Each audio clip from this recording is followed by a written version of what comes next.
정부가 최근 논란이 된 대형 상점과 마트, 백화점에 대한 방역 패스 적용을 전국적으로 해제할 것으로 알려졌습니다. 오늘부터 3주 동안 사적 모임 최대 인원은 6명으로 완화됩니다. 오늘 0시 기준으로 발표될 국내 코로나19 신규 확진자는 4,000명 안팎으로 예상됩니다. 방역 조치가 강화됐지만 오미크론 변이 영향으로 확산세가 수그러들지 않고 있습니다.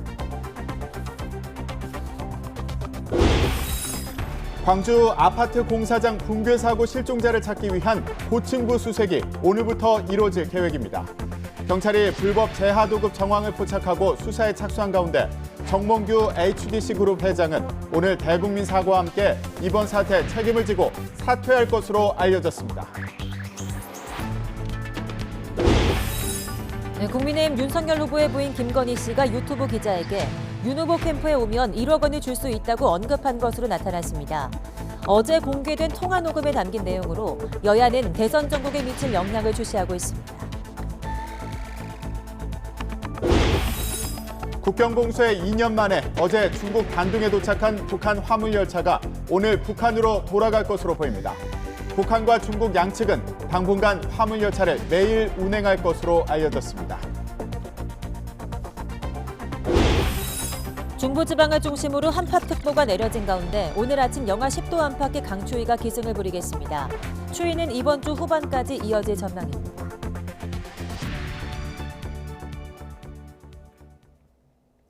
시청자 여러분 안녕하십니까? 굿모닝 화이트 시작합니다. 정부가 불편과 혼란을 최소화하기 위해서 전국 백화점, 마트에 대한 방역 패스 적용을 해제하기로 했습니다. 법원의 엇갈린 판결에 따라 형평성 논란을 감안한 건데요. 항고도 진행한다는 방침입니다. 보도 이승윤 기자입니다.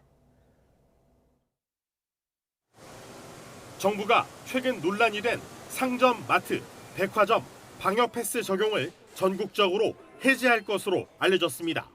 정부는 방역 전략 회의를 열고 방역 패스 조정안을 논의한 결과 상점, 마트, 백화점 방역 패스 적용에 따른 국민 불편이 크다는 점과 방역 상황이 다소 안정화된 점, 마스크를 써 비말 전파 위험성이 낮다는 점 등을 고려해 이같이 가닥을 잡았습니다.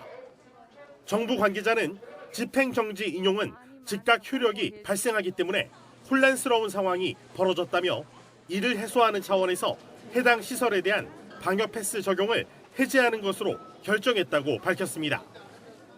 앞서 지난 14일 서울행정법원 행정사부는 상점, 마트, 백화점은 이용 형태를 비춰볼 때 위험도가 상대적으로 낮다면서 백신 미접종자들의 출입 자체를 통제하는 불이익을 준 것은 과도한 제한이라며 서울 소재 상점, 마트, 백화점에 방역패스 집행정지 결정을 내렸습니다.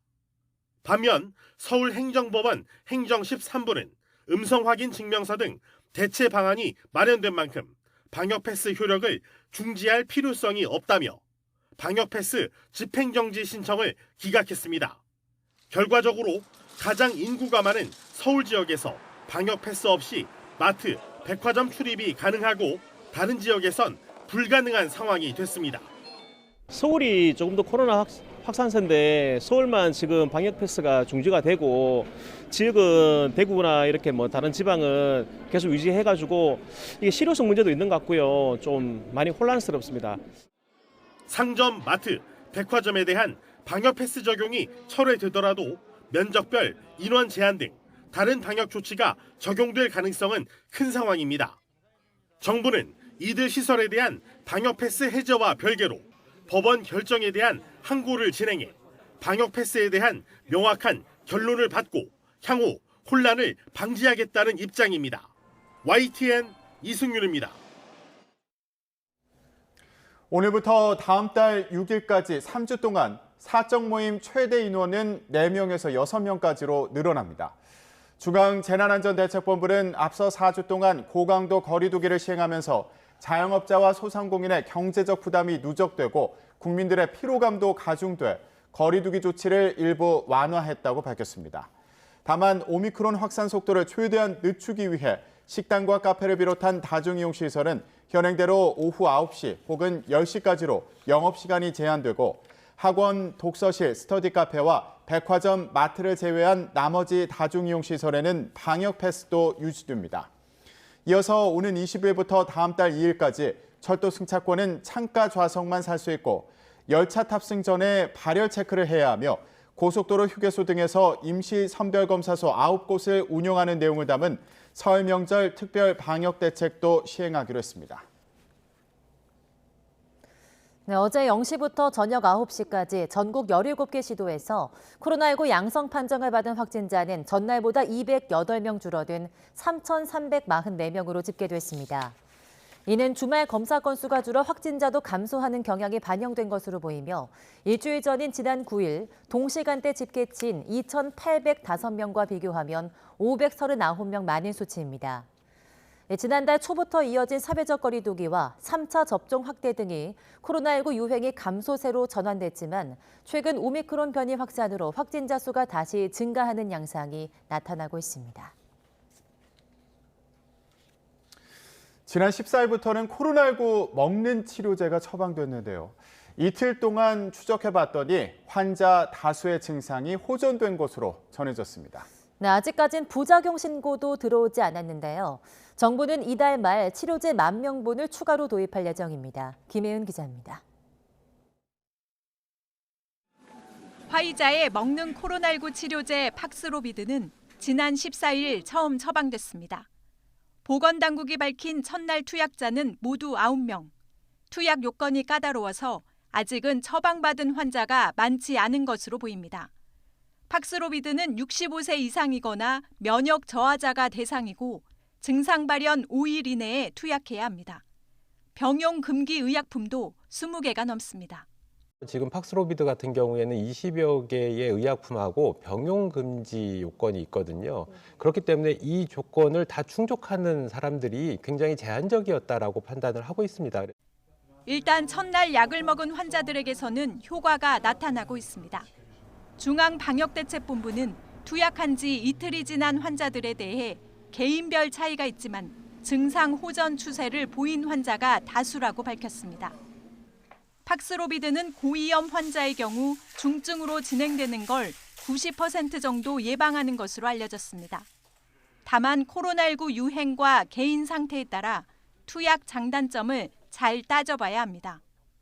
문제는 오미크론이 유행할 때 그리고 백신 접종을 3차까지 하신 분들에게서 어느 정도 추가적인 이득이 있을지에 대한 자료를 좀 따져보고 또 개인의 추가적인 이득을 잘 평가해서 처방하는 것이 좀 필요할 것 같습니다. 팍스로비드는 이달 말 10,000명분이 추가로 도입될 예정입니다.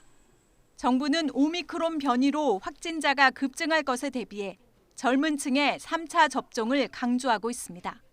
3차 접종률이 83%가 넘는 60세 이상의 감염 비율은 내려가고 있지만 20세에서 59세의 감염 비중이 커지고 있다는 겁니다. 지금까지 3차 접종 대상자들의 3차 접종률은 45.6%를 기록하고 있습니다. YTN 김혜은입니다. 정부는 1월 둘째 주 코로나19 중환자 병상 가동률이 30%대를 기록해 단계적 일상 회복을 시행하기 전보다 낮은 수준으로 내려왔다고 밝혔습니다. 중앙재난안전대책본부에 따르면 15일 오후 5시 기준 전국의 코로나19 중환자 병상 가동률은 31.8%로 단계적 일상 회복을 시작한 지난해 11월 1일 0시에 45.2%보다 훨씬 낮습니다. 이는 지난해 11월 1일 이후 8천여 개 병상이 확충된 것이 영향을 미친 것으로 풀이됩니다. 중소벤처기업부는 오늘부터 소상공인 등에게 방역 물품 지원금 지급을 위한 접수를 시작한다고 밝혔습니다. 지원 대상은 방역 패스를 의무 도입해야 하는 유흥시설과 노래 연습장, 실내 체육시설, 식당, 카페 등 16개 업종으로 QR코드 확인용 단말기와 손 세정제, 마스크, 체온계 등 업체당 최대 10만 원까지 지원됩니다. 신청자가 몰릴 것에 대비해서 신청 첫 열흘간은 사업자 등록번호 끝자리에 따라 10부제를 운영하고 27일부터는 번호와 상관없이 신청할 수 있습니다.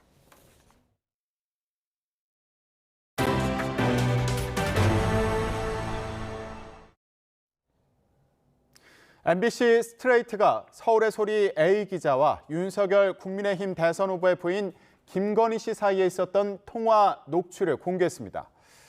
녹취에는 김건희 씨가 대선 캠프 개편이 필요하다거나 보수는 돈을 줘서 미투가 안 터진다는 등의 다양한 얘기가 담겼습니다. 김철희 기자가 전해드립니다. MBC 스트레이트가 공개한 서울의 소리 A 기자와 김건희 씨 사이의 통화 녹취. 김 씨는 대선 캠프에 문제가 있다며 개편 필요성을 강조합니다.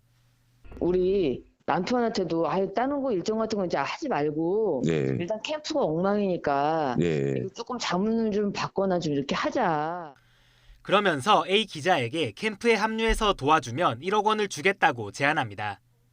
A 기자가 당내 경선 당시 경쟁자였던 홍준표 의원에게 곤란한 질문을 준비했다고 하자 공격을 부추기기도 합니다. 그래 내일 좀 자랑 한번 해봐봐 우리 동생이. 네? 내일 한번 홍준표한테 아주 날카로운 질문 좀 잘해봐요. 미투 운동에 대한 김 씨의 생각도 등장합니다. 보수는 챙겨주는 게 확실해 미투가 안 터진다고 말하거나 미투를 뭐하러 잡자했느냐 안희정 전 지사가 불쌍하다고 언급한 겁니다.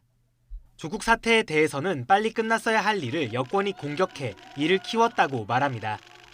빨리 끝났는데 계속 키워가지고 유튜브나 이런 데서 그냥 유심히 이런 데서 계속 자기 존재감 높이려고 계속 키워가지고 사실은 조국의 적은 민주당이야. 자신을 둘러싼 논란에 대해서도 적극 해명했습니다. 나이트 클럽도 가기 싫어하는 성격이에요. 난 그런 데를 되게 싫어하고 시끄럽고 그런 데를 싫어하거든. 나는 그런 시간에 내가 되게 영적인 사람이라 그런 시간에 난 차라리 책 읽고. 김건희 씨 측은 윤 후보 정치 행보와 캠프 일에 관여하지 않았다고 해명했습니다. A 기자에게 캠프 자리를 알아봐 주겠다고 한 건 먼저 일을 그만둔다고 해서 꺼낸 얘기라고 말했습니다.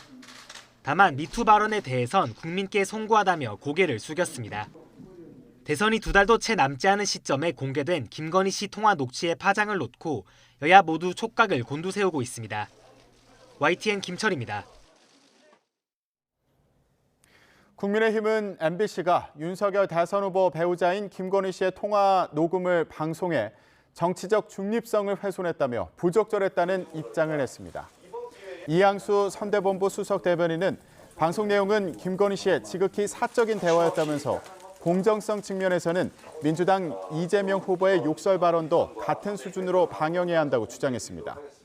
다만 녹음 사실을 인지하지 못한 상태에서 이뤄진 사적 대화라 해도 국민께 심려를 끼쳐드린 점은 송구하게 생각한다고 덧붙였습니다.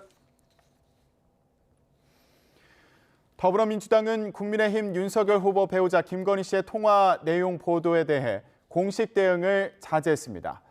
민주당 선대위는 방송 전부터 공보단 차원의 입장을 내지 않을 거라고 기자단에 공지했습니다. 방송 이후에도 당 차원의 논평이나 입장은 없었지만 김건희 씨 발언이 부적절했다고 지적하는 개별 의원들의 평가는 이어졌습니다. 윤준병 의원은 SNS에 돈을 안 챙겨줘 미투가 터진다는 김건희 씨의 발언을 언급하며 윤석열 후보도 같은 생각이냐고 비꼬았습니다. 열린민주당 최강욱 대표는 기자에게 돈을 주겠다고 한 김 씨의 발언을 염두에 둔 듯 공직선거법상 매수죄 조항을 SNS에 올리기도 했습니다. 민주당 이재명 대선 후보는 금강산 관광 재개를 핵심으로 한 강원 지역 공약을 발표했습니다. 또 선거를 앞두고 보수 세력이 펼치는 안보 포퓰리즘이 병적인 수준이라며 국민의힘과 윤석열 후보를 연이틀 강도 높게 비판했습니다. 송재인 기자가 보도합니다. 강원 민심 탐방 마지막 날 민주당 이재명 후보가 북녘땅이 보이는 고성 통일전망대에 섰습니다. 접경지라는 강원도의 특성은 악조건이 아니라 기회여야 한다며 금강산 관광 재개를 비롯한 평화 공약들을 쏟아냈습니다. 2중 3중의 희생을 치러온 강원도에는 더 특별한 보상이 필요합니다. 접경과 DMZ가 더 이상 질곡이 아닌 기회로 작동할 수 있도록 하겠습니다. 아울러 비무장지대 관광 추진, 남북철도와 도로 연결도 제시했습니다. 지금으로선 통일 그 자체보다 교류 활성화와 번영을 통해 사실상 통일과 다르지 않은 상태를 목표로 삼아야 한다며 실용적 통일론도 밝혔는데 유연하게 접근해야 한다는 관점에서 통일부 간판을 평화협력부처럼 바꾸는 것도 고민하고 있다고 언급했습니다. 세북단 고성 통일전망대에서 강원 지역 공약을 내놓은 이재명 후보는 지역 민심을 들으며 표심 공략을 이어갔습니다. 바닥 민심을 확인할 수 있는 전통시장에서 어김없이 연설대에 선 이 후보는 국민의힘을 겨냥한 안보 포퓰리즘 공세를 이어갔습니다. 표를 갈라가지고 한쪽을 구렁텅이로 빠뜨리고 이런 것을 우익 포퓰리즘이라고 합니다. 국가 안보를 정략적으로 이용하는 것을 안보 포퓰리즘이라고 합니다. SNS에선 병적인 수준이라고까지 표현하며 비난 수위를 한층 더 끌어올렸는데 반대로 자신은 포퓰리스트가 아닌 민주주의자라고 강조했습니다. 이재명 같은 사람은 포퓰리스트가 아니라 민주주의자라고 부르는 것입니다. 이 민주주의자를 포퓰리스트라고 욕하고 있어요. 여야 모두 파장의 촉각을 곤두세우고 있는 김건희 씨 7시간 통화 방송과 관련해선 특별히 할 말이 없다며 직접적인 평가를 자제했습니다. YTN 송재인입니다. 국민의힘 윤석열 대선 후보는 임기 안에 서울에 주택 40만 호를 신규 공급하고 도로와 철도를 지하화하겠다며 서울 표심 공략에 나섰습니다. 또 현 정부의 방역 대책을 비과학적이라고 비판하며 방역 패스 완화 등 대안도 제시했습니다. 박석영 기자가 보도합니다. 국민의힘 윤석열 대선 후보가 서울을 다시 짓겠다는 슬로건을 내세워 이번 대선 승부처인 서울시 관련 세부 공약을 내놨습니다.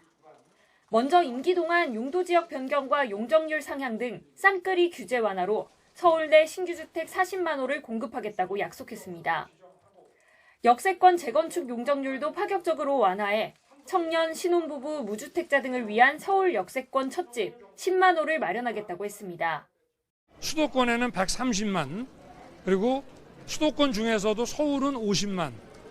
근데 그 중에서 그 역세권으로 10만, 그리고 이제 재개발, 재건축을 이제 풀면서 가는 것으로 이제 40만.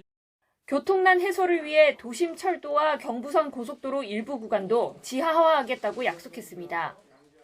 경부선의 당정에서 서울역 구간, 경인선의 구로에서 인천역 구간, 경원선의 청량리에서 도봉산 구간, 경부고속도로 양재에서 한남 나들목까지가 대상 범위입니다. 지상의 유휴 공간을 확보할 수 있습니다. 이곳에 주거, 상업, 문화 생태 공간을 배치해서 낙후된 철도 주변 환경을 개선하고 지하화에 소요되는 비용도 충당할 수 있습니다. 그동안 비판을 이어왔던 정부 방역 지침에 대해서도 대안을 제시했습니다. 마스크를 계속 쓰는 독서실이나 박물관, 종교시설 등에는 방역 패스를 전면 해지하자는 겁니다. 또 환기 기준을 충족하면 우수 환기 업소로 지정해 시설 입장 기준과 영업시간 제한도 완화하자고 덧붙였습니다. 여러분께 책임 있는 변화로 문제를 해결하는 정부를 반드시 만들겠다고 약속드립니다. 자영업자를 벼랑 끝으로 몰고 간 주먹구구식 비과학적 방역 대책, 이것도 바로 잡겠습니다. 윤 후보는 배우자 김건희 씨 7시간 통화 녹음 파일 방송에 대해서는 내용을 모른다면서 자신이 언급 안 하는 게 좋을 것 같다고 말을 아꼈습니다.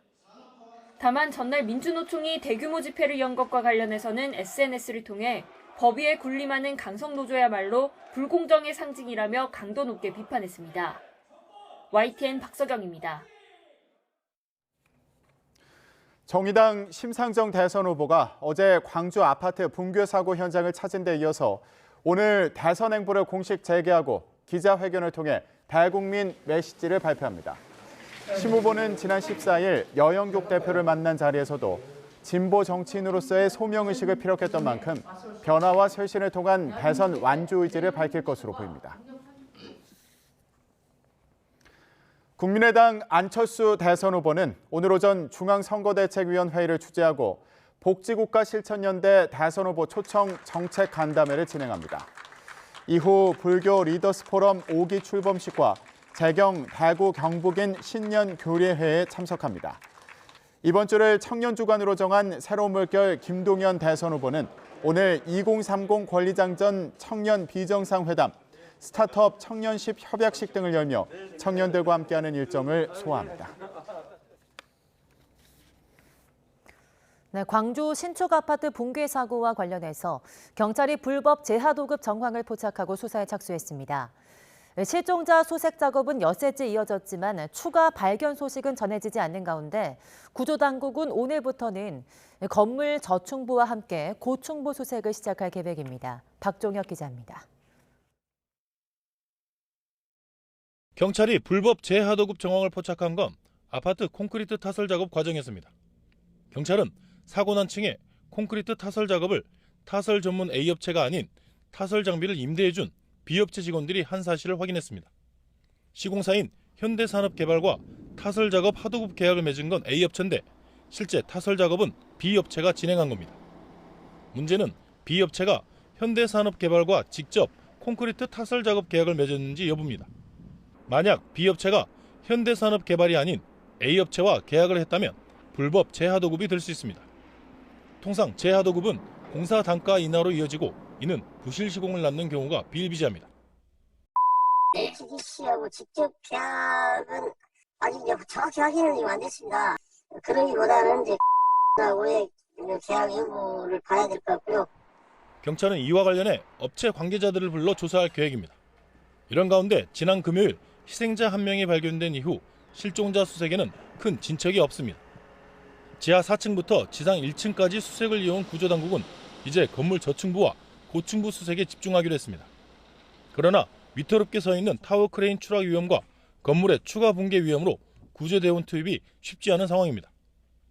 건물이 바닥도 그렇고 천장도 그렇고 균열이 많이 나가 있습니다. 그래서 그런 부분에서 여러분들이 양해를 좀 해주시면은 구조대원 투입 부분에 상당히 고려를 해서 투입을 할 수 있도록 하겠습니다. 구조당국은 건물 안전진단과 구조 분야 전문가의 폭을 넓혀 대책회의를 열기로 했습니다. 건축물 안전 분야의 최고 권위를 가진 기관과 전문가들의 전문적인 진단과 자문을 받아 수색 구조 작업을 진행하기로 했습니다. 또 타워 크레인 보강과 해체의 속도를 내고 수색 작업을 도울 보조 크레인 석대도 함께 투입하기로 했습니다. YTN 박종혁입니다. 네, 광주 서구 화정동 아파트 공사 현장에서 외벽이 무너져 작업자 6명이 실종됐고 지난 14일 지하 1층에서 실종자 김모 씨가 숨진 채로 수습됐습니다.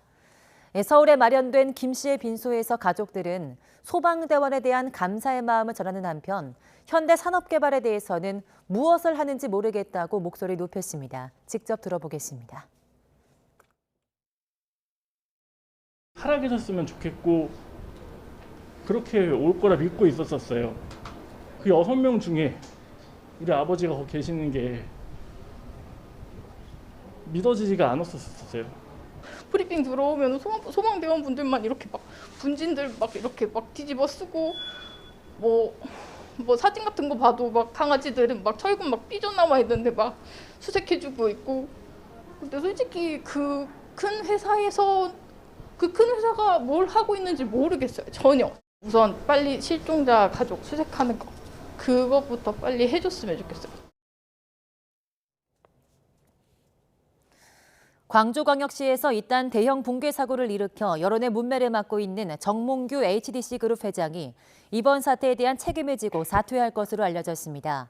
정 회장은 오늘 오전 10시 용산 아이파크몰 본사에서 광주 서구 화정 아이파크 외벽 붕괴 사고에 대한 대국민 사과와 함께 자신의 거취와 관련한 입장을 발표합니다. 정 회장이 발표할 입장문의 내용이 공개되진 않았지만 정 회장이 회장직에서 물러나면서 건설사 경영에서 완전히 손을 떼고 회사를 전문 경영인 체제로 전환하는 방안 등이 거론되고 있습니다. 이와 함께 2013년 취임한 이후 9년째 연임하고 있는 대한축구협회장 자리에서도 물러날 의사를 밝힐 것이라는 관측도 나오고 있습니다. 네, 오후부터 찬바람이 거세진 가운데 오늘 아침 출근길에는 영하 10도 안팎의 강추위가 찾아오겠습니다.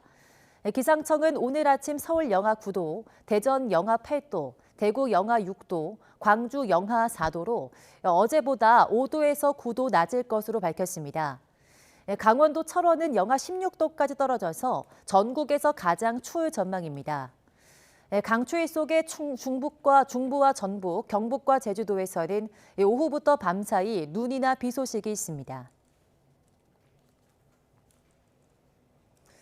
네, 건조한 날씨가 연일 이어지면서 전국 곳곳에서 화재가 잇따랐습니다. 부산 복내산 사찰에 불이 나서 대웅전이 모두 탔고 경기도 광주와 경남 함안 등에서도 산불이 발생했습니다. 김정호 기자입니다. 목조 건물인 대웅전이 시뻘건 불길에 휩싸였습니다. 진화 작업이 시작됐지만 이미 커진 불길을 잡는 데 역부족입니다.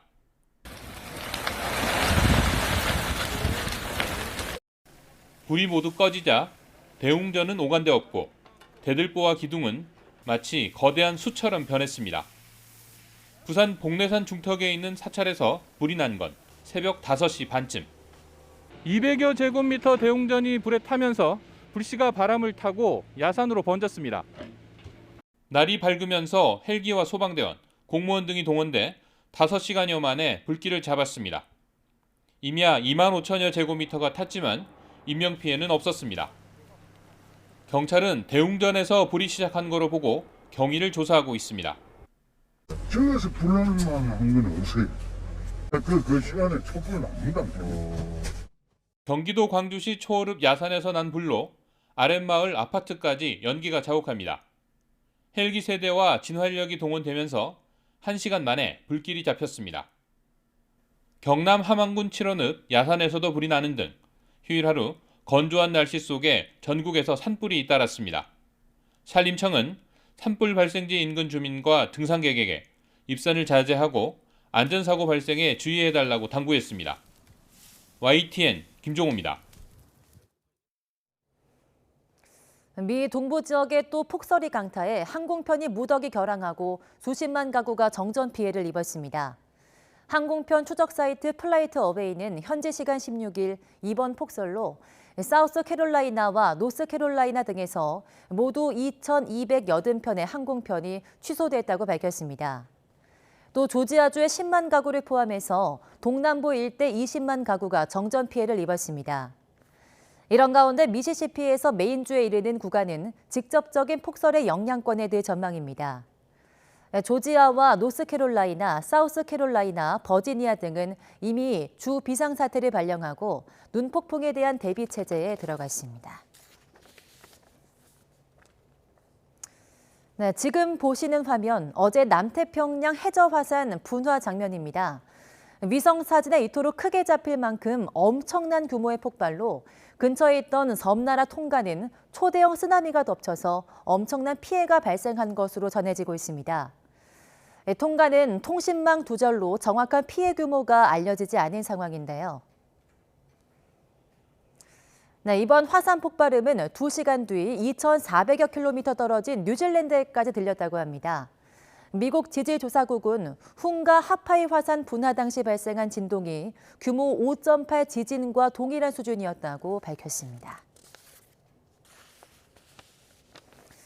네, 이번 화산 폭발의 여파는 10,000킬로미터가 넘게 떨어진 페루에까지 영향을 미쳤습니다. 페루 경찰은 태평양 연안인 북부 나이람프 해변에 비정상적으로 높은 파도가 치면서 2명이 물결에 휩쓸려 숨졌다고 밝혔습니다. 페루에서는 현재 북부 해안을 중심으로 15개 항구가 임시 폐쇄된 상태입니다. 일부 해안 지역에선 상점과 주택에도 파도가 들이치기도 했다고 현지 언론들은 전했습니다. 네, 미국 캘리포니아주에서도 산타크루즈 항구의 보트들이 강한 조류에 휩쓸리는 모습이 포착됐습니다. 현장 무인기에 담긴 모습을 보면 산타크루즈 입구에 묶여있던 보트들이 통가 해저 화산 분출 직후 형성된 강한 조류에 밀리거나 떠내려갔습니다. 이 해안은 통가에서 8,500킬로미터 멀리 떨어진 지점인데요. 이번 화산 분출 여파로 미국과 에콰도르, 칠레 등 태평양 쪽에 접한 국가와 또 호주, 일본까지 광범위한 영역에 한때 쓰나미 경보가 발령됐습니다. 이재명 민주당 대선 후보의 측근인 정진상 선대위 비서실 부실장이 대장동 의혹과 관련해서 검찰 조사를 받은 사실이 뒤늦게 확인됐습니다. 서울중앙지검 전담수사팀은 지난 13일 오후 정 부실장을 불러 대장동 개발 사업 과정에서 성남시 윗선의 개입이 있었는지, 황무성 성남도시개발공사 초대 사장의 사퇴 과정에 외압을 넣었는지 등 제기된 의혹의 전반을 조사했습니다. 정 부실장 측은 검찰에 자진 출석해 자정 넘은 시간까지 대장동 사업 전반에 관해 조사를 받았다고 전했습니다. 앞서 정 부실장은 성남시 정책실장으로 재직하던 지난 2015년 대장동 사업자 선정을 앞두고 황무성 전 사장의 사퇴를 종용했다는 의혹으로 이재명 후보와 함께 고발됐습니다. 미성년자 성착취물을 제작하고 SNS에 게재한 남성이 1심에서 징역 8년을 선고받았지만 2심에서는 징역 3년으로 감형받은 사실이 뒤늦게 알려졌습니다. 미성년자를 착취해서 제작한 영상이더라도 얼굴이 나오지 않으면 무죄라는 게 감형 이유였는데요. 법조계에서는 큰 논란이 되고 있습니다. 신준명 기자가 보도합니다. 30대 남성 권모 씨가 재작년 4월부터 6월까지 SNS에 게재한 영상과 사진들입니다. 앳된 모습의 여성들은 나체 상태인 자신의 몸에 권 씨의 SNS 아이디를 적었습니다. 스스로를 조교라고 지칭한 권 씨. 남성들을 대화방에 초대해 여성들을 상대로 집단 성착취를 자행하기도 했습니다. 박사방 조주빈과 똑같은 행태입니다. 한 시민단체가 나서 권 씨를 고발했습니다. 수사를 거쳐 재판에 넘겨진 권 씨에 대해 법원이 지난해 4월 아동 청소년 성착취물 제작과 배포 혐의 등으로 징역 8년의 중형을 선고했습니다. 1심 재판부는 미성년자 16명을 상대로 성착취물 60개를 제작하고 8명의 영상 25개를 SNS에 전시한 혐의 등을 모두 유죄로 판단했습니다. 그런데 반년 뒤 2심 재판부인 서울고등법원은 원심을 파기하고 형량을 징역 3년으로 감형했습니다.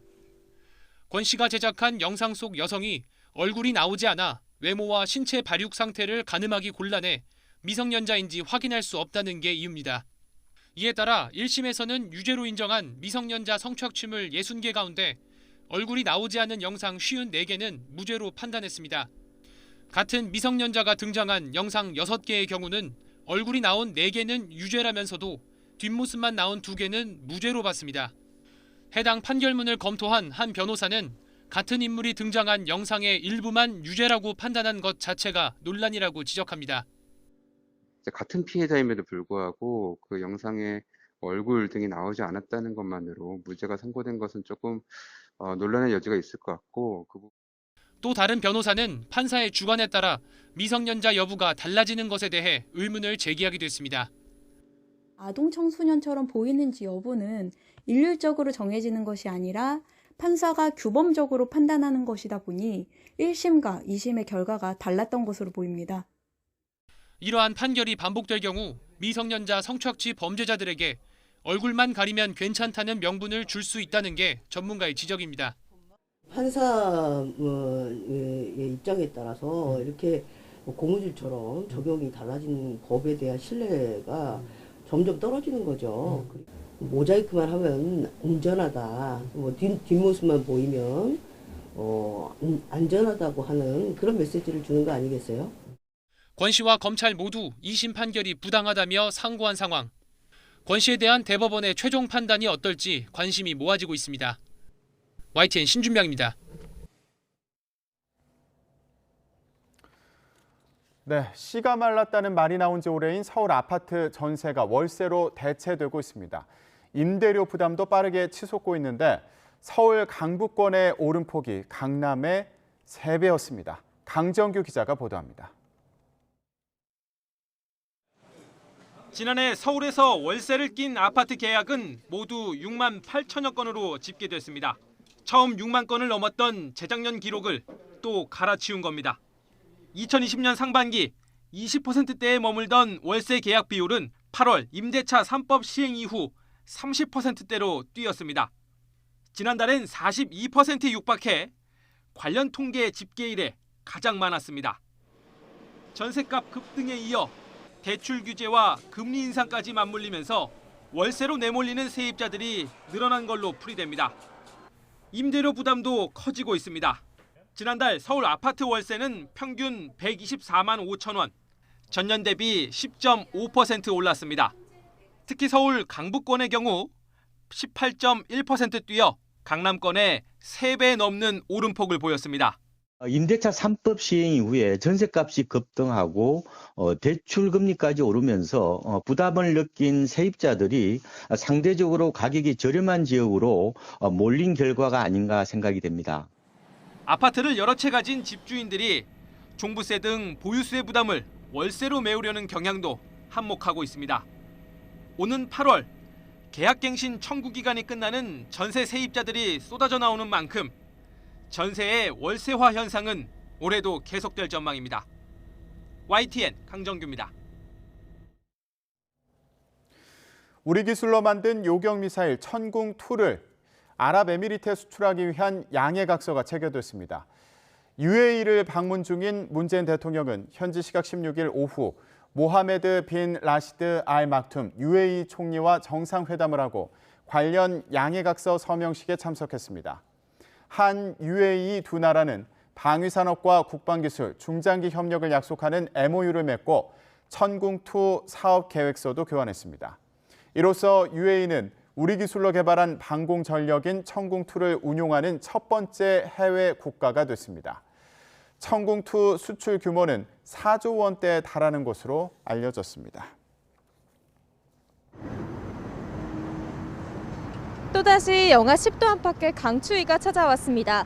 보시는 것처럼 목도리와 기막에 두꺼운 패딩까지 중무장했음에도 불구하고 칼바람을 맞기에는 역부족인데요.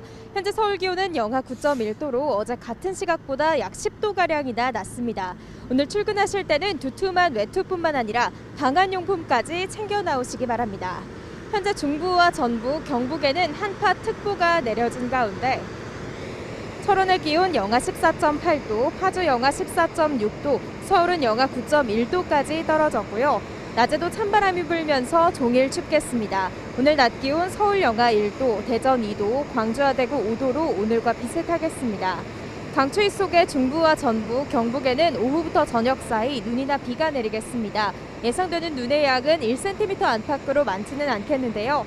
다만 내린 눈이 얼어붙어 빙판을 이루는 곳이 많을 것으로 보입니다. 교통안전과 낙상사고에 주의하시기 바랍니다. 이후 눈이나 비 소식 없이 대체로 맑은 날씨가 이어지겠고 이번 추위는 목요일 아침까지 이어진 뒤 낮부터 예년 기온을 회복하며 누그러지겠습니다. 수일째 서울과 전남 동쪽 지방에는 건조특보가 발효 중입니다. 화재 발생하지 않도록 계속해서 불씨 관리 철저히 해주시기 바랍니다. 지금까지 YTN 윤수빈입니다. 정부가 최근 논란이 된 대형 상점과 마트, 백화점에 대한 방역 패스 적용을 전국적으로 해제할 것으로 알려졌습니다. 오늘부터 3주 동안 사적 모임 최대 인원은 6명으로 완화됩니다. 광주 아파트 공사장 붕괴 사고 실종자를 찾기 위한 고충부 수색이 오늘부터 이뤄질 계획입니다. 경찰이 불법 재하도급 정황을 포착하고 수사에 착수한 가운데 정몽규 HDC그룹 회장은 오늘 대국민 사과와 함께 이번 사태 책임을 지고 사퇴할 것으로 알려졌습니다. 우리 기술로 만든 요격 미사일 천궁2를 아랍에미리트에 수출하기 위한 양해각서가 체결됐습니다. 국산 단일 무기 계약건으로는 역대 최대 규모입니다. 중부지방을 중심으로 한파특보가 내려진 가운데 오늘 아침 영하 10도 안팎의 강추위가 기승을 부리겠습니다. 추위는 이번 주 후반까지 이어질 전망입니다. 정부가 최근 논란이 된 상점과 마트, 백화점의 방역 패스 적용을 전국적으로 해제할 것으로 알려졌습니다. 정부는 어제 오후 방역 전략회의를 열고 방역 패스 조정안을 논의한 결과 상점과 마트, 백화점 방역 패스 적용에 따른 국민 불편이 크다는 점 등을 고려해 이같이 가닥을 잡았습니다. 정부 관계자는 집행정지 인용은 즉각 효력이 발생하기 때문에 혼란스러운 상황이 벌어졌다며 이를 해소하는 차원에서 해당 시설에 대한 방역 패스 적용 해제를 결정했고 법원 결정에 대한 항고도 진행하기로 했다고 밝혔습니다. 또 상점과 마트, 백화점에 대한 방역 패스 적용이 철회되더라도 면적별 인원 제한 등 다른 방역 조치가 적용될 가능성이 높은 상황입니다. 정부는 오늘 오전 권덕철 보건복지부 장관 주재로 코로나19 중앙재난안전대책본부 회의를 열어 이 같은 방안을 발표할 예정입니다. 오늘부터 다음 달 6일까지 3주 동안 사적 모임 최대 인원이 4명에서 6명까지로 완화됩니다. 식당과 카페를 비롯한 다중 이용시설 영업시간은 현행대로 오후 9시 혹은 10시까지로 제한됩니다. 보도에 이동우 기자입니다.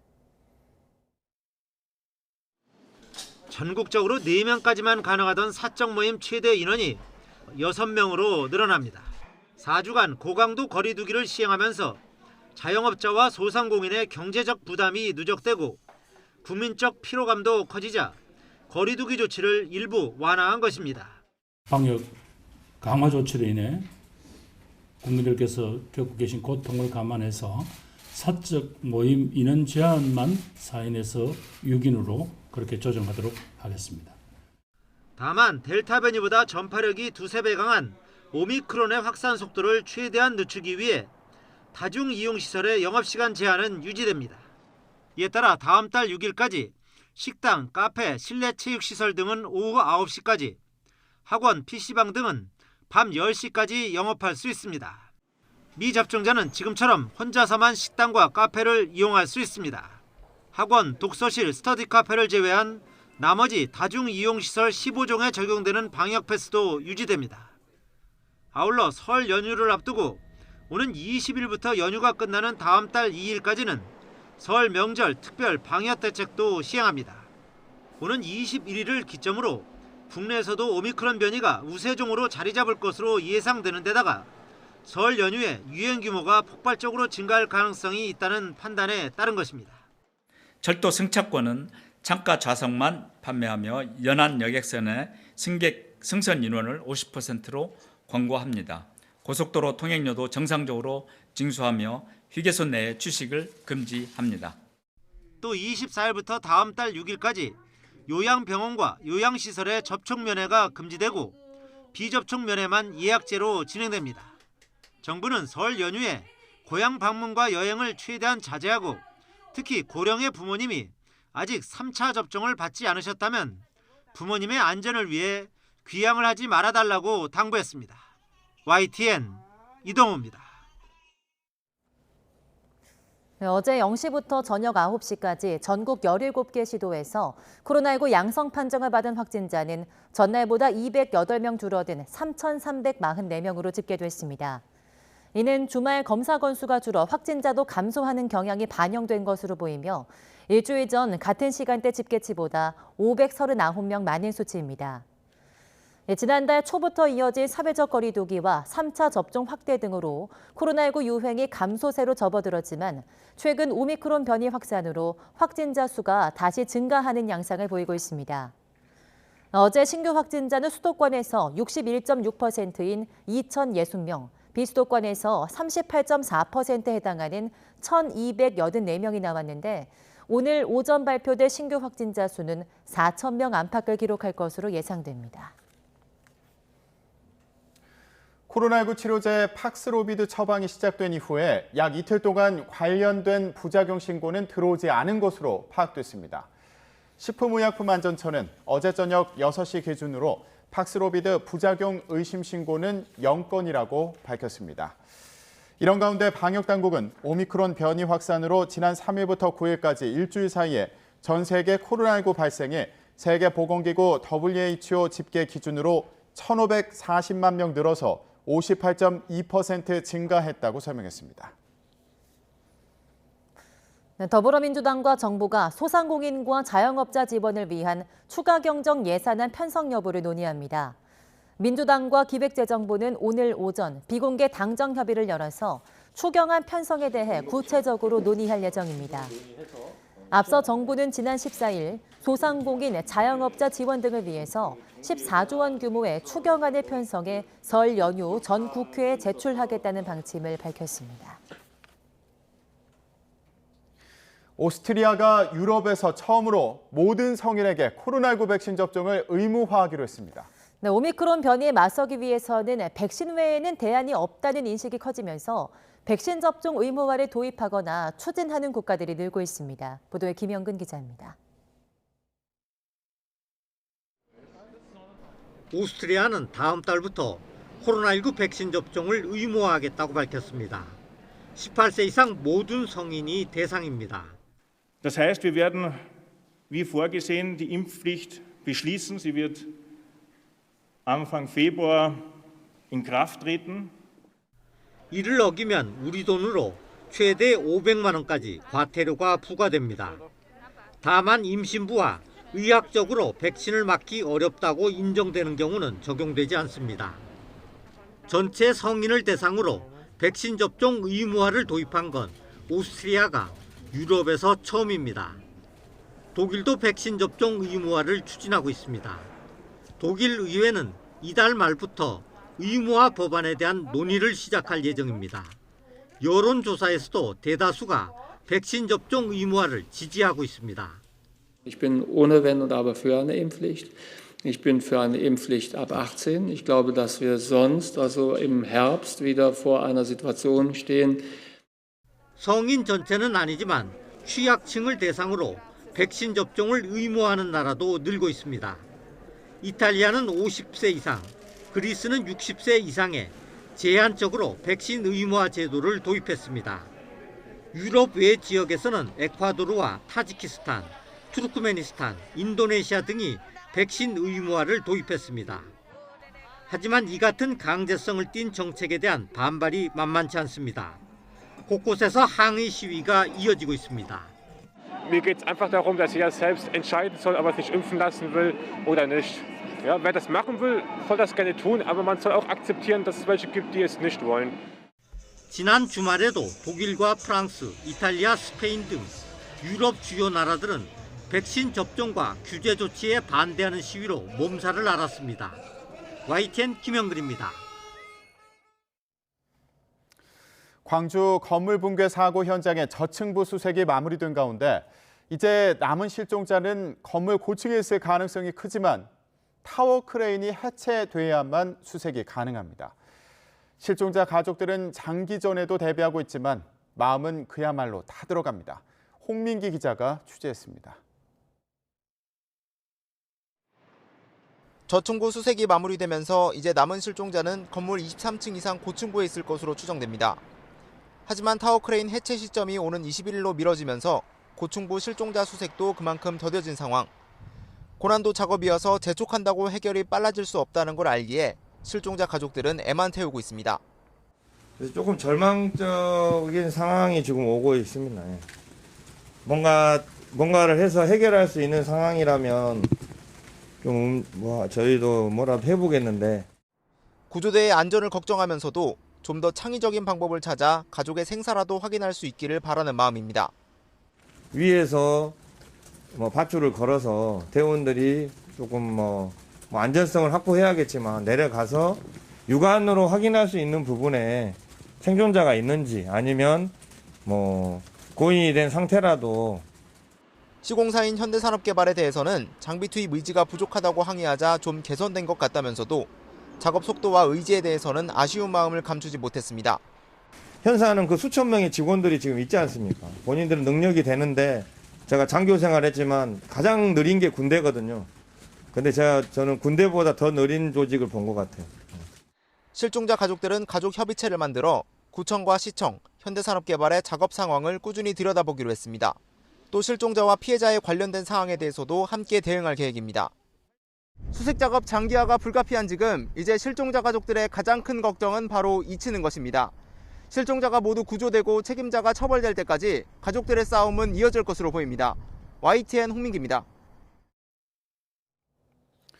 광주 아파트 사고 현장은 붕괴 위험 때문에 취재진들도 들어가 볼 수 없는 상황인데요.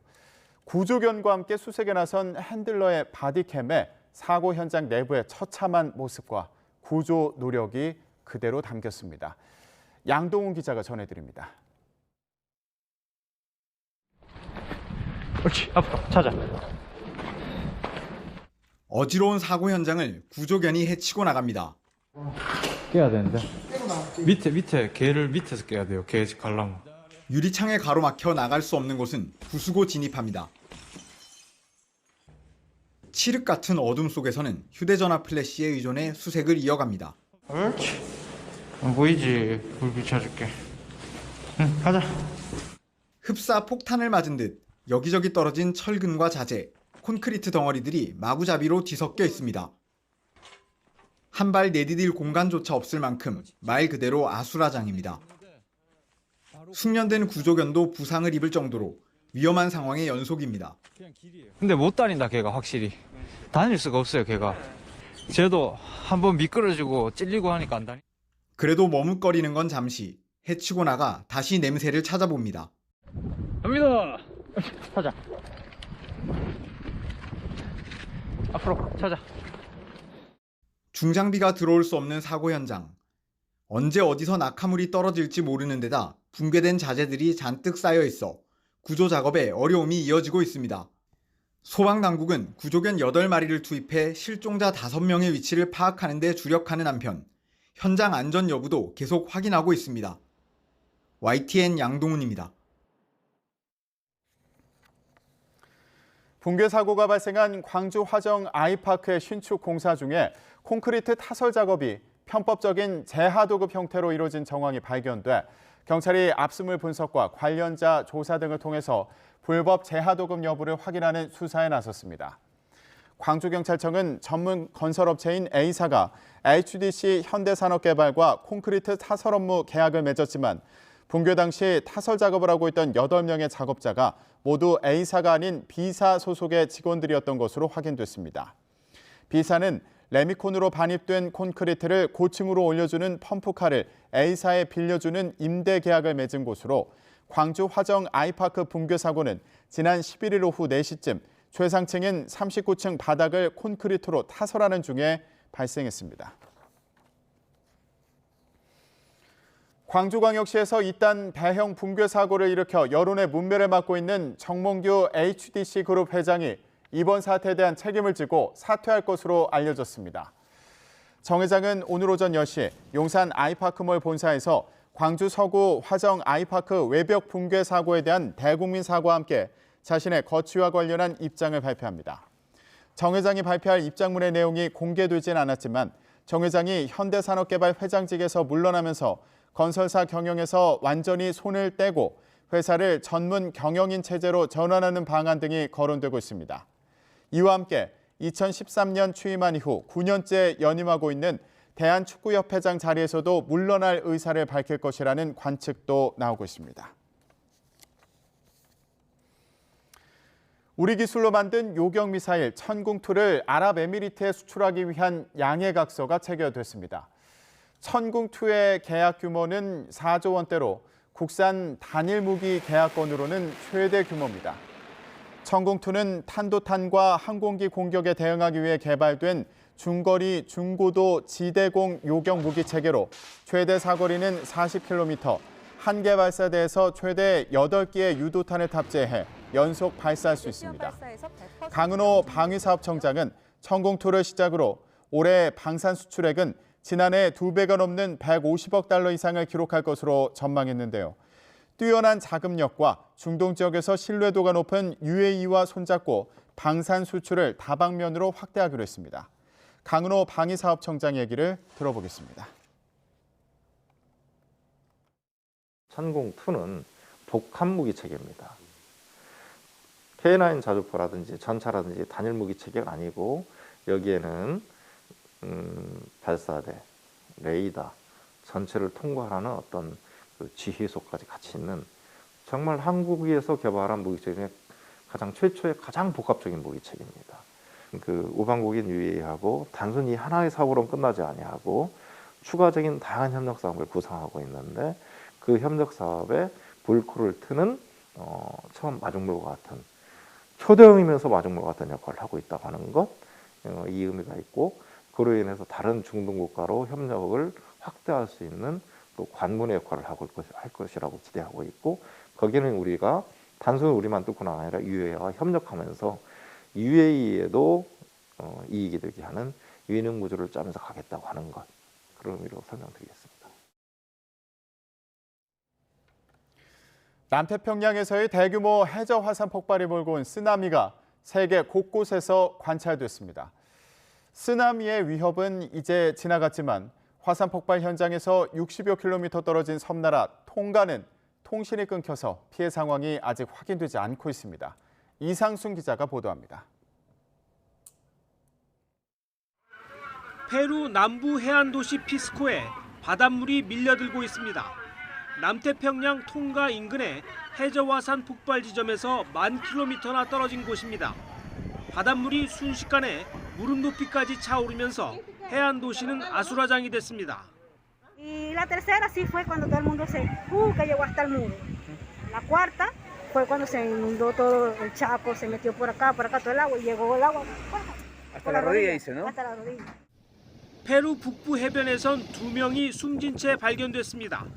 미국 캘리포니아 산타크루즈 항구에선 보트들이 강한 조류에 휩쓸리는 모습이 포착됐습니다.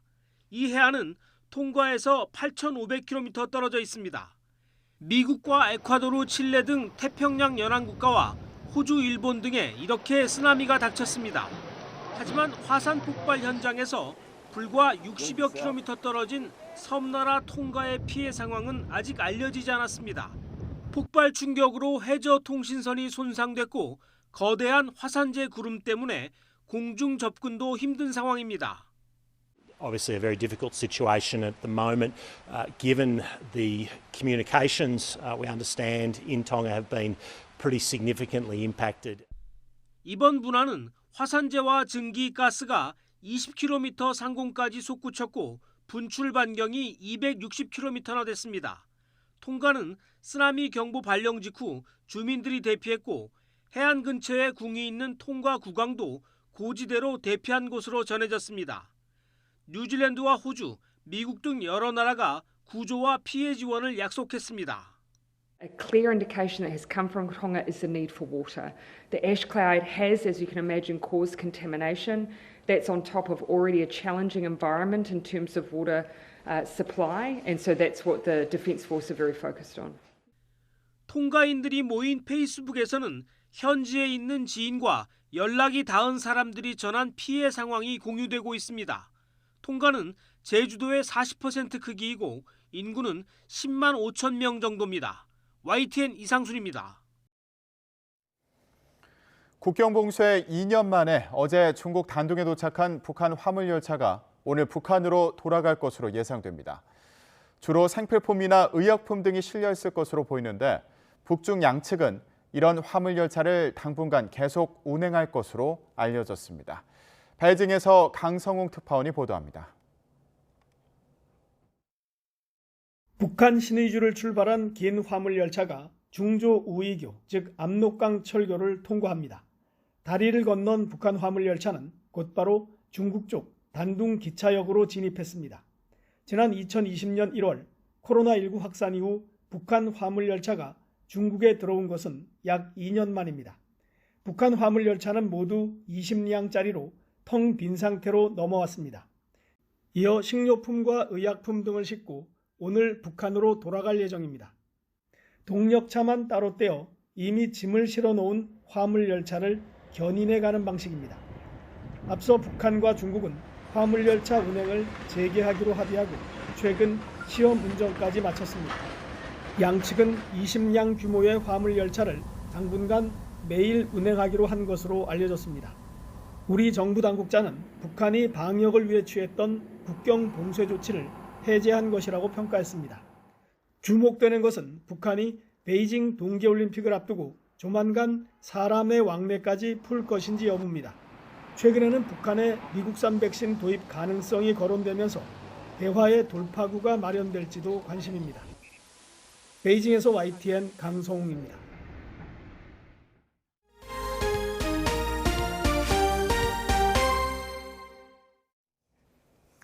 네, 국민의힘 윤석열 대선 후보의 배우자 김건희 씨가 유튜브 채널 서울의 소리 A 기자와 나눈 7시간 통화 일부가 MBC 스트레이트를 통해 공개됐습니다.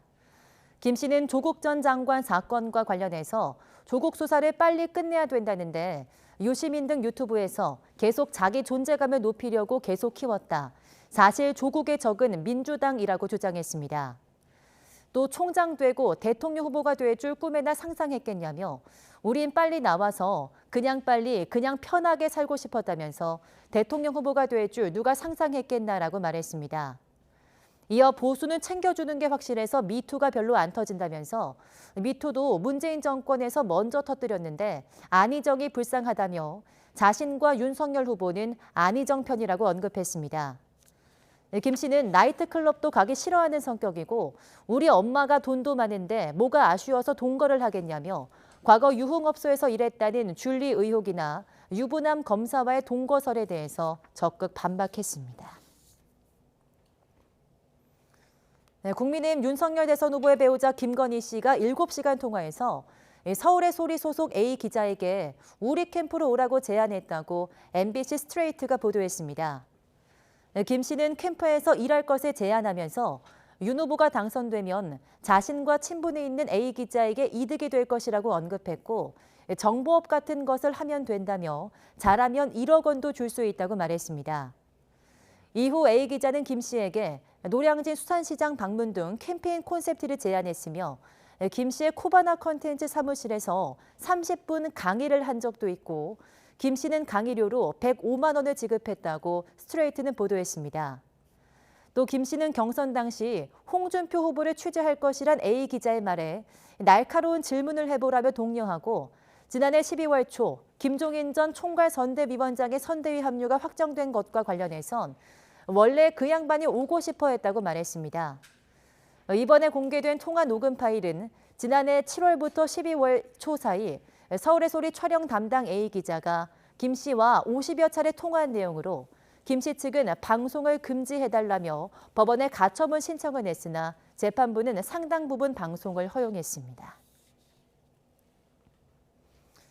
국민의힘은 MBC가 김건희 씨의 통화 내용을 보도한 것은 부적절했다면서도 국민께 심려를 끼쳐 송구하다는 입장을 냈습니다. 당내에선 우려했던 정도의 치명적인 발언은 없었다며 내심 안도하는 분위기도 읽히는 가운데 더불어민주당은 공식 입장을 내지 않은 채 여론의 추이를 지켜보고 있습니다. 보장원 기자입니다. 윤석열 후보의 배우자 김건희 씨의 통화 내용이 보도되자 국민의힘은 방송이 부적절했다는 공식 입장을 냈습니다. 지극히 사적인 대화를 공개해 정치적 중립성을 훼손했다는 겁니다. 그러면서 공정성 측면에선 이재명 후보의 이른바 형수 욕설 발언도 같은 수준으로 방영해야 한다고 주장했습니다. 다만 녹음 사실을 알지 못했던 사적 대화라 해도 국민께 심려를 끼쳐 송구하다고 밝혔습니다. 보수는 돈주미 미투가 없다거나 대선 경선에 적극적으로 개입한 것처럼 읽히는 통화 발언들은 부적절했다고 판단한 것으로 보입니다. 국민의힘 홍준표 의원은 충격이라면서 경선 과정에서 극우 유튜버들이 왜 자신을 폄훼했는지 짐작이 간다고 꼬집었습니다. 그럼에도 당내에선 오히려 김건희 씨가 줄리 의혹이나 결혼 전 스캔들을 적극 해명했다는 점에서 우려했던 만큼 악재가 되진 않을 거란 분위기도 읽힙니다. 이준석 대표는 정치나 사회 현안에 관점을 드러내는 건 문제가 없다며 어떤 부분이 문제인지 정확하게 보도하라고 지적하기도 했습니다. 더불어민주당은 공식 대응을 자제했습니다. 방송 전부터 입장을 내지 않을 거라고 예고했는데 사안을 더 지켜보면서 대응 수위를 정하겠다는 의도로 보입니다. 다만 민주당 윤준병 의원은 돈을 안 챙겨줘서 미투가 터진다는 발언에 윤석열 후보도 공감하느냐고 반문했고 열린민주당 최강욱 대표는 기자에게 돈을 주겠다는 건 불법이 아니냐고 지적하는 등 김건희 씨의 발언을 비판하는 개별 의원들의 반응은 이어졌습니다. YTN 부장원입니다. 이재명 민주당 대선 후보의 측근인 정진상 선대위 부실장이 지난 13일 대장동 의혹으로 검찰 조사를 받은 사실이 뒤늦게 확인됐습니다. 검찰은 정 부실장을 상대로 개발 사업 당시 성남시 윗선 관여 여부를 추궁한 것으로 전해졌습니다. 나인 기자입니다. 대장동 윗선 수사의 핵심 고리로 지목되어 온 정진상 민주당 선대위 부실장이 검찰에 비공개로 다녀간 사실이 확인됐습니다. 민주당 선대위 측은 정 부실장이 지난 13일 오후 검찰에 자진 출석해 자정 넘은 시각까지 조사받았다고 밝혔습니다. 검찰은 정 부실장을 상대로 대장동 개발 과정에서 성남시 윗선에 개입이 있었는지 제기된 의혹 전반을 캐물은 것으로 전해졌습니다. 앞서 정 부실장은 대장동 사업자 공모 직전인 2015년 2월 황무성 성남도시개발공사 초대 사장의 사퇴를 종용했다는 의혹으로 이재명 후보와 함께 고발됐습니다. 당시 성남시장이던 이 후보 밑에서 정책 보좌관으로 일하며 여러 차례 인허가 문건 결제 자료도 이름을 올렸습니다. 지난해 9월 검찰 압수수색 직전에는 유동규 전 본부장과 통화를 나누어 말맞추기 의혹에도 휩싸였습니다. 정부 실장은 모든 의혹을 부인하고 있습니다. 황무성 사장 사퇴에 관여한 적 없고 대장동 특혜도 몰랐으며 유 전 본부장 통화도 사실관계를 확인한 거지 압수수색과는 무관하다는 입장입니다. 검찰은 지난달부터 정부 실장을 불러 조사하려 했지만 관련자들의 잇따른 사망과 선거 일정 조율 문제로 거듭 소환이 미뤄졌습니다. 고발장에 적힌 직권남용 혐의 공소시효가 다음 달 초 끝나는 게 부담이었는데 시민단체가 재정신청을 내 시간은 조금 벌게 됐습니다. 재정신청은 고소 고발인이 기소 여부를 법원에서 결정해달라고 요청하는 절차로 결과가 확정될 때까지 공소시효가 정지됩니다. 검찰은 정부 실장의 진술 내용을 바탕으로 당시 성남시 윗선에 배임 소지가 있는지 황무성 사장 사퇴 과정에 실제 외압이 있었는지 결론 낼 방침입니다. YTN 나힌입니다. 대장동 개발특혜 로비 사건을 심리하는 법원이 이번 주 2차례 재판을 열고 증인신문 절차에 들어갑니다. 서울중앙지방법원은 특정 경제범죄 가중처벌법상 배임 등의 혐의로 기소된 유동규 전 성남도시개발공사 본부장과 화천대유 대주주 김만배 씨 등 대장동 5인방의 재판을 오늘과 오는 21일 잇따라 진행합니다. 오늘은 대장동 사업 실무를 맡았던 성남도시개발공사 개발사업 입팀장 한모 씨가 21일에는 개발 2처장 이모 씨와 실무직원 박모 씨가 증인으로 출석해서 당시 사업 구조에 관해서 증언할 예정입니다. 네, 다자 대결에서 더불어민주당 이재명 대선 후보와 국민의힘 윤석열 후보가 오차 범위 내 접전을 벌인다는 여론조사 결과가 나왔습니다. 한국사회여론연구소가 지난 14일과 15일 전국 성인 남녀 1,004명을 대상으로 차기 대선 후보 지지도를 조사한 결과 윤 후보 지지율은 전주 대비 6.2%포인트 오른 41.4%, 이 후보는 1.4%포인트 하락한 36.2%로 나타났습니다. 두 후보의 지지율 격차는 오차 범위 내인 5.2%포인트로 같은 기관 조사에서 윤 후보가 40%를 웃돈 것은 지난해 12월 10일부터 11일 조사 이후 5주 만입니다. 네, 국민의당 안철수 후보의 지지율은 전주 대비 5.5%포인트 하락한 9.6%, 정의당 심상정 후보는 3.6%, 새로운 물결 김동연 후보는 0.9%로 나타났습니다. 네, 이번 대선을 정권 심판론으로 보는 응답자는 50.3%, 정권 재창출론으로 보는 응답자는 36.5%였습니다. 전체 질문지 등 자세한 내용은 한국사회여론연구소나 중앙선거여론조사심의위원회 홈페이지를 참조하면 됩니다. 네, YTN은 오늘부터 정부의 주택 공급 핵심 정책인 도심 복합 사업의 문제점을 집중 조명합니다. 이 사업은 LH가 민간 토지를 매입해서 분양까지 책임지는 최초의 국가 주도형 재개발 사업인데요. YTN 취재 결과 정부의 공식 발표 전에 이미 신축 아파트 입주권을 노린 외지인들이 들어와서 뒷산까지 쪼개기 매입한 것으로 드러났습니다. 김우준 기자가 단독 보도합니다. 공공주도 3080 플러스 대도시권 주택 공급 획기적 확대 방안을 공공주도 복합사업 즉시 폐지하라! 제발 좀 그냥 이대로 그냥 탈배해 주셨으면 좋겠어요. 지난달 정부의 도심복합 사업지로 선정된 서울 증산 4구역 마을 끝자락에 있는 뒷산입니다. 보시는 것처럼 사람이 함부로 진입할 수 없을 정도로 경사도가 가팔라 사실상 개발이 어려워 주목을 받지 못했던 땅이었습니다.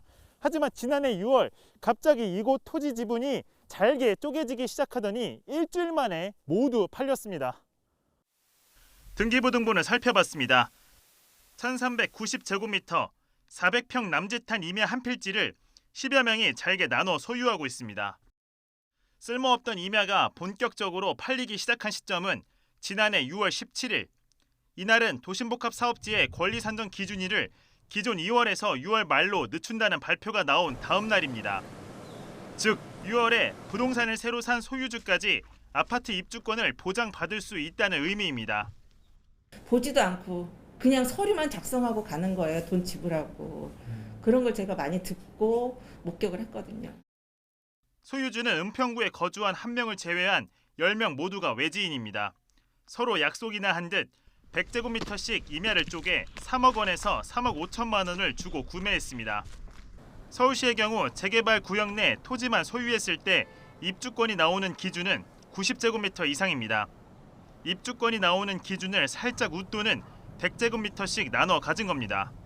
자금 여유가 있는 투기 세력이 들어가서 쪼개기를 통해서 나중에 입주권, 우선 공급권을 이제 취득하게 되는 이런 문제가 발생하는 것이고, 현재 증산 4구역 주변 신축 아파트 시세는 전용 면적 59제곱미터는 13억 원, 84제곱미터는 17억 원 내외.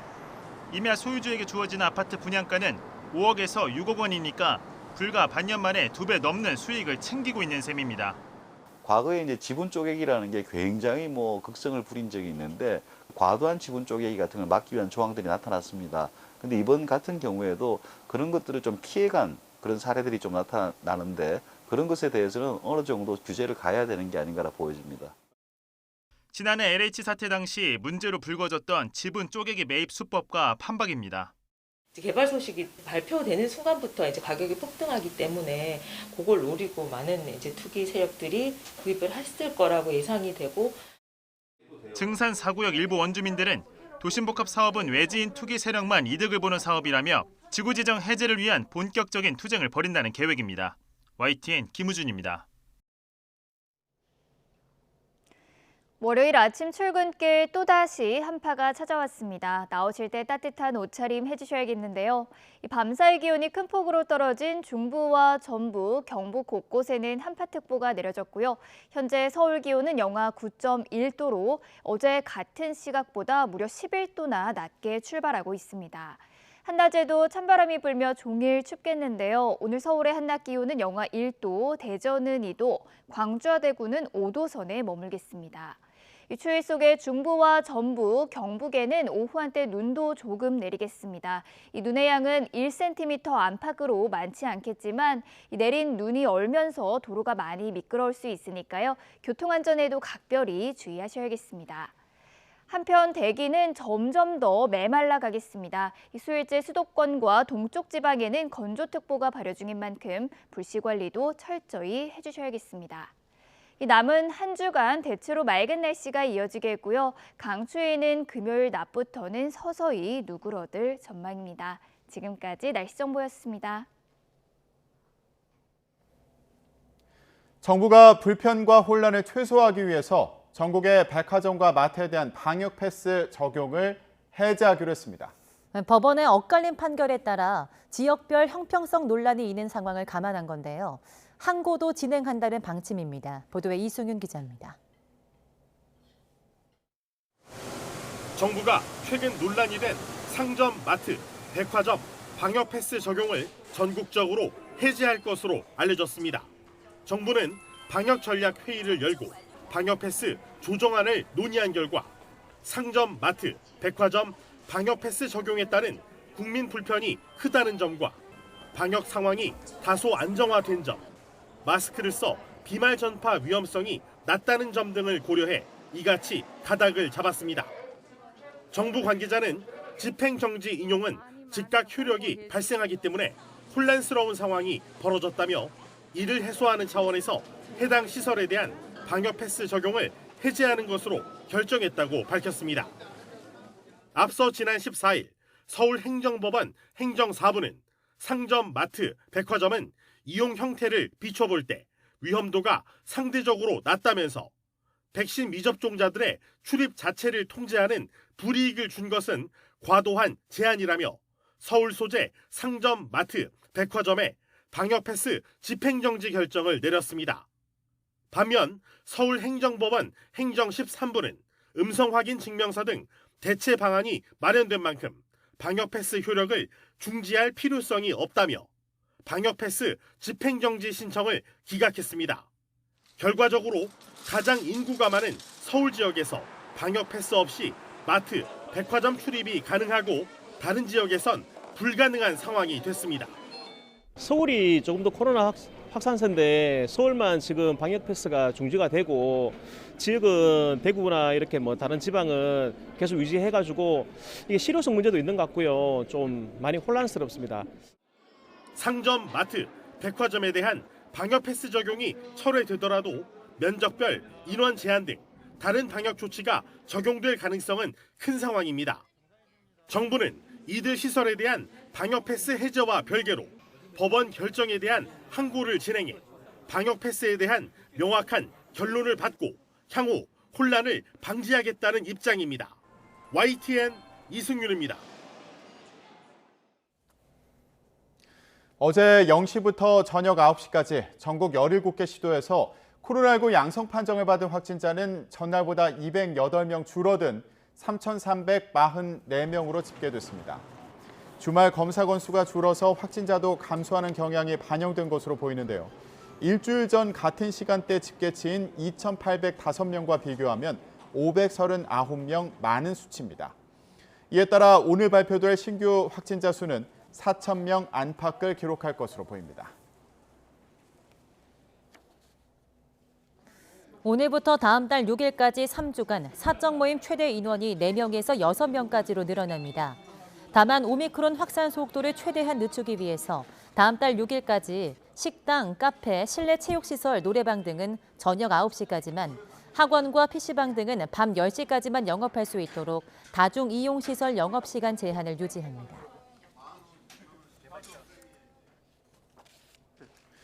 코로나19 치료제 팍스로비드 처방이 시작된 이후에 약 이틀 동안 관련 부작용 신고는 들어오지 않은 것으로 파악됐습니다. 식품의약품안전처는 어제 저녁 6시 기준으로 팍스로비드 부작용 의심 신고는 0건이라고 밝혔습니다. 중앙방역대책본부는 투약한 지 이틀이 지난 환자들에 대해서 개인별 차이가 있지만 증상 호전 추세를 보인 환자가 다수라고 밝혔습니다. 광주 신축 아파트 붕괴 사고와 관련해서 경찰이 불법 재하도급 정황을 포착하고 수사에 나섰습니다. 실종자 수색 작업은 엿새째 이어졌지만 추가 발견 소식은 전해지지 않고 있는데요. 네, 구조당국은 오늘부터는 고충부 수색을 시작할 계획입니다. 보도에 박종혁 기자입니다. 경찰이 불법 재하도급 정황을 포착한 건 아파트 콘크리트 타설 작업 과정이었습니다. 경찰은 사고 난 층에 콘크리트 타설 작업을 타설 전문 A업체가 아닌 타설 장비를 임대해준 B업체 직원들이 한 사실을 확인했습니다. 시공사인 현대산업개발과 타설 작업 하도급 계약을 맺은 건 A업체인데 실제 타설 작업은 B업체가 진행한 겁니다. 문제는 B업체가 현대산업개발과 직접 콘크리트 타설 작업 계약을 맺었는지 여부입니다. 만약 B업체가 현대산업개발이 아닌 A업체와 계약을 했다면 불법 재하도급이 될 수 있습니다. 통상 재하도급은 공사 단가 인하로 이어지고 이는 부실 시공을 낳는 경우가 비일비재합니다. HDC하고 직접 계약은 아직 정확히 확인은 안 됐습니다. 그러기보다는 이제 하고의 계약 여부를 봐야 될 것 같고요. 경찰은 이와 관련해 업체 관계자들을 불러 조사할 계획입니다. 이런 가운데 지난 금요일 희생자 한 명이 발견된 이후 실종자 수색에는 큰 진척이 없습니다. 지하 4층부터 지상 1층까지 수색을 이어온 구조당국은 이제 건물 저층부와 고층부 수색에 집중하기로 했습니다. 그러나 위태롭게 서 있는 타워 크레인 추락 위험과 건물의 추가 붕괴 위험으로 구조대원 투입이 쉽지 않은 상황입니다. 건물이 바닥도 그렇고 천정도 그렇고 균열이 많이 나가 있습니다. 그래서 그런 부분에서 여러분들이 양해를 좀 해주시면은 구조대원 투입 부분에 상당히 고려를 해서 투입을 할 수 있도록 하겠습니다. 구조당국은 건물 안전진단과 구조 분야 전문가의 폭을 넓혀 대책회의를 열기로 했습니다. 건축물 안전 분야의 최고 권위를 가진 기관과 전문가들의 전문적인 진단과 자문을 받아 수색 구조 작업을 진행하기로 했습니다. 또 타워 크레인 보강과 해체의 속도를 내고 수색 작업을 도울 보조 크레인 석대도 함께 투입하기로 했습니다. YTN 박종혁입니다. 광주 사고 현장에서는 작업자 6명이 실종된 가운데 지난 14일 지하 1층에서 실종자 김모 씨가 숨진 채로 수습됐는데요. 네, 서울에 마련된 김 씨의 빈소에서 가족들은 소방대원의 감사의 마음을 전했고 시공사인 현대산업개발에 대해서는 무엇을 하는지 모르겠다고 목소리를 높였습니다. 직접 들어보시겠습니다. 살아계셨으면 좋겠고 그렇게 올 거라 믿고 있었어요. 그 6명 중에 우리 아버지가 거기 계시는 게 믿어지지가 않았었어요.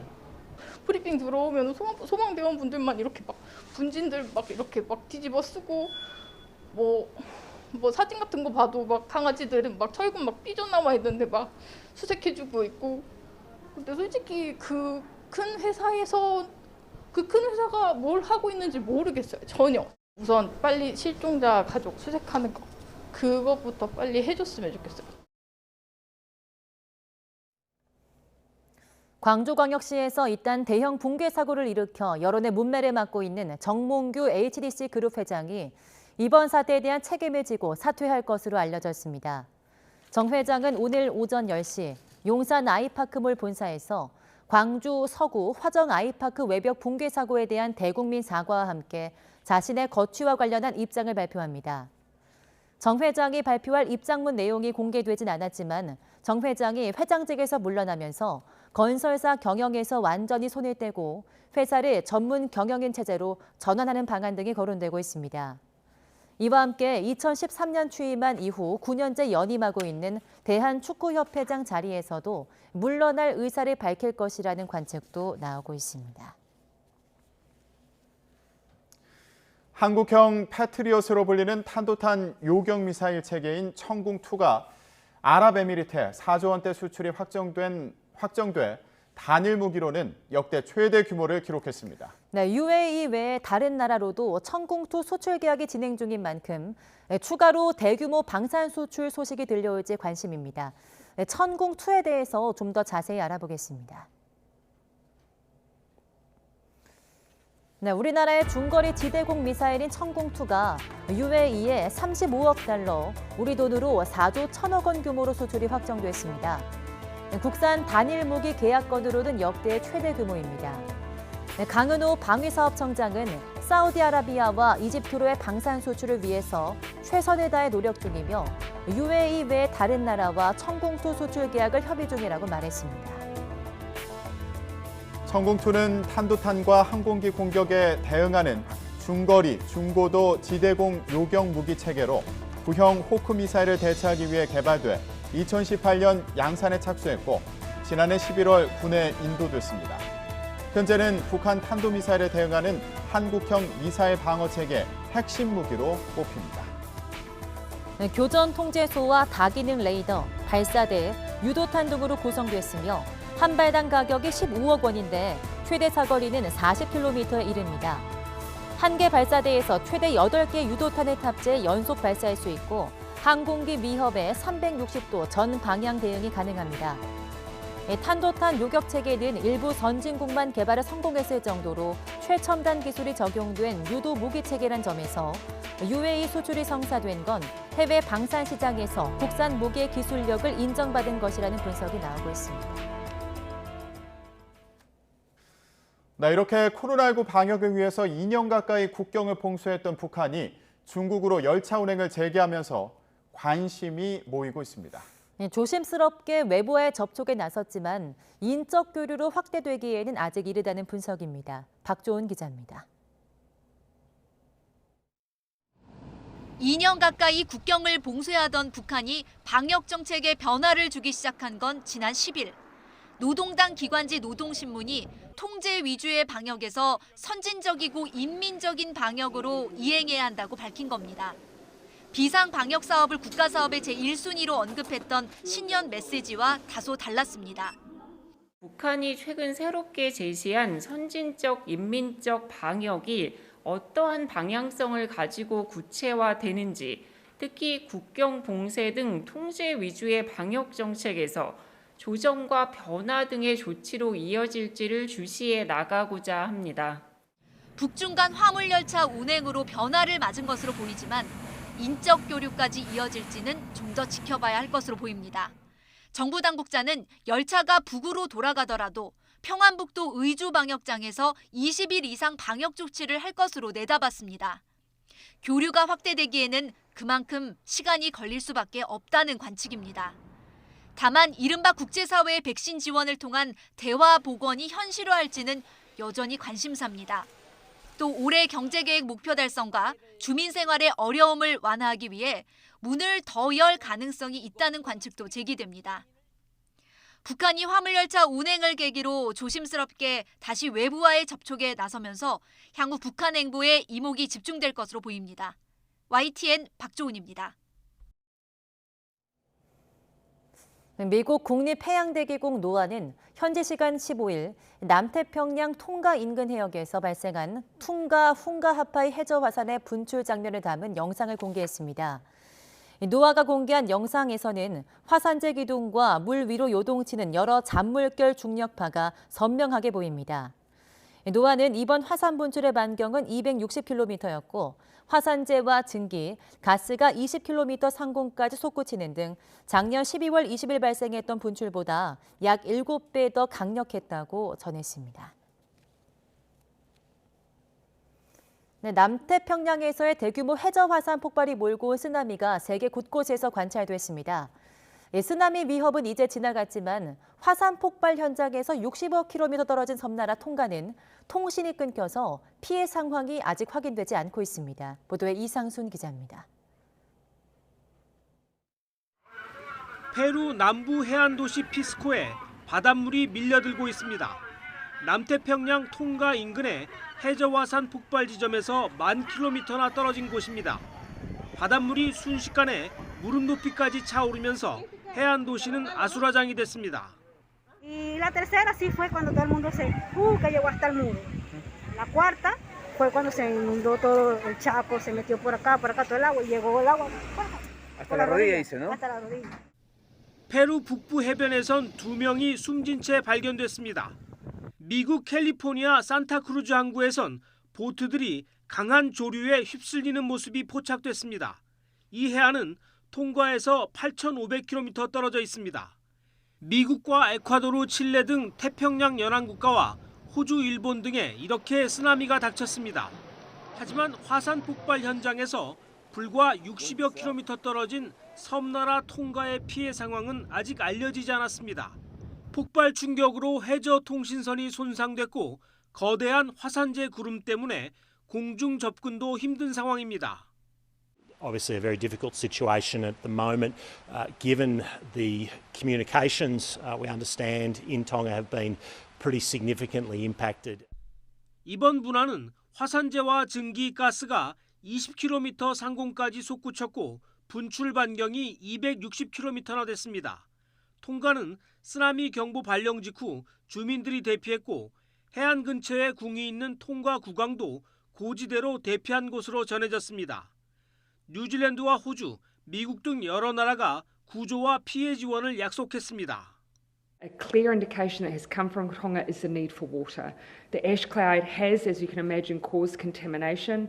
That's on top of already a challenging environment in terms of water supply, and so that's what the Defence Force are very focused on. 통가인들이 모인 페이스북에서는 현지에 있는 지인과 연락이 닿은 사람들이 전한 피해 상황이 공유되고 있습니다. 통가는 제주도의 40% 크기이고 인구는 10만 5천 명 정도입니다. YTN 이상순입니다. 미국 동부 지역에 또다시 폭설이 강타해서 항공편이 무더기 결항하고 수십만 가구가 정전 피해를 입었습니다. 항공편 추적 사이트 플라이트 어웨이는 현지 시간 16일 이번 폭설로 사우스캐롤라이나와 노스캐롤라이나 등에서 모두 2,280편의 항공편이 취소됐다고 전했습니다. 또 단전 추적 사이트인 파워 아우티지에 따르면 조지아주의 10만 가구를 포함해서 사우스캐롤라이나, 노스캐롤라이나, 플로리다 등 동남부 일대 20만 가구가 정전 피해를 입었습니다. 미국 텍사스주 유대교 회당의 예배 도중 범인이 침입해서 알카에다 연관 인물의 석방을 요구하는 인질극을 벌였습니다. 이 인질로 붙잡힌 4명은 모두 무사히 풀려났고 범인은 미국 연방수사국 구출팀의 진압 과정에서 숨졌습니다. 이광엽 기자입니다. 미국 연방수사국 FBI 구조팀이 현지 시간 토요일 저녁 장갑차를 앞세워 유대교 회당에 진입합니다. 이어 인질로 붙잡혔던 사람들이 신속히 회당을 빠져나옵니다. 텍사스주 콜리빌시 회당에서 인질극을 벌인 범인은 구조팀의 진입작전 과정에서 숨졌습니다. Sometime around 9 p.m. today, this evening, the HRT, the hostage rescue team, breached the synagogue. They rescued the 3 hostages, and the subject is deceased. 인질범은 토요일 오전 예배가 한창 진행되던 시각에 침입했습니다. 유대교 성직자 랍비 등 4명을 인질로 붙잡고 요구사항을 외쳤는데 온라인 실시간 예배를 통해 일부가 전해졌습니다. 범인이 경찰과 대치하던 도중 인질 1명은 6시간 만에 먼저 풀려났습니다. It's very likely this situation would have ended very badly early on in the day had we not had professional, consistent negotiation with the subject. 인질범은 국제 테러 단체 알카이다와 연관된 파키스탄 출신 여성 과학자 아피아 시디키의 석방을 요구한 것으로 전해졌습니다. 시디키는 2008년 테러 계획이 적힌 종이를 지니고 있다가 붙잡힌 뒤 텍사스주 교도소에서 수감 생활을 이어가고 있습니다. 경찰은 인질범의 신원을 공개하지 않은 채 범행 동기와 국제 테러 단체와의 관련 여부 등을 조사하고 있습니다. YTN 이광규입니다.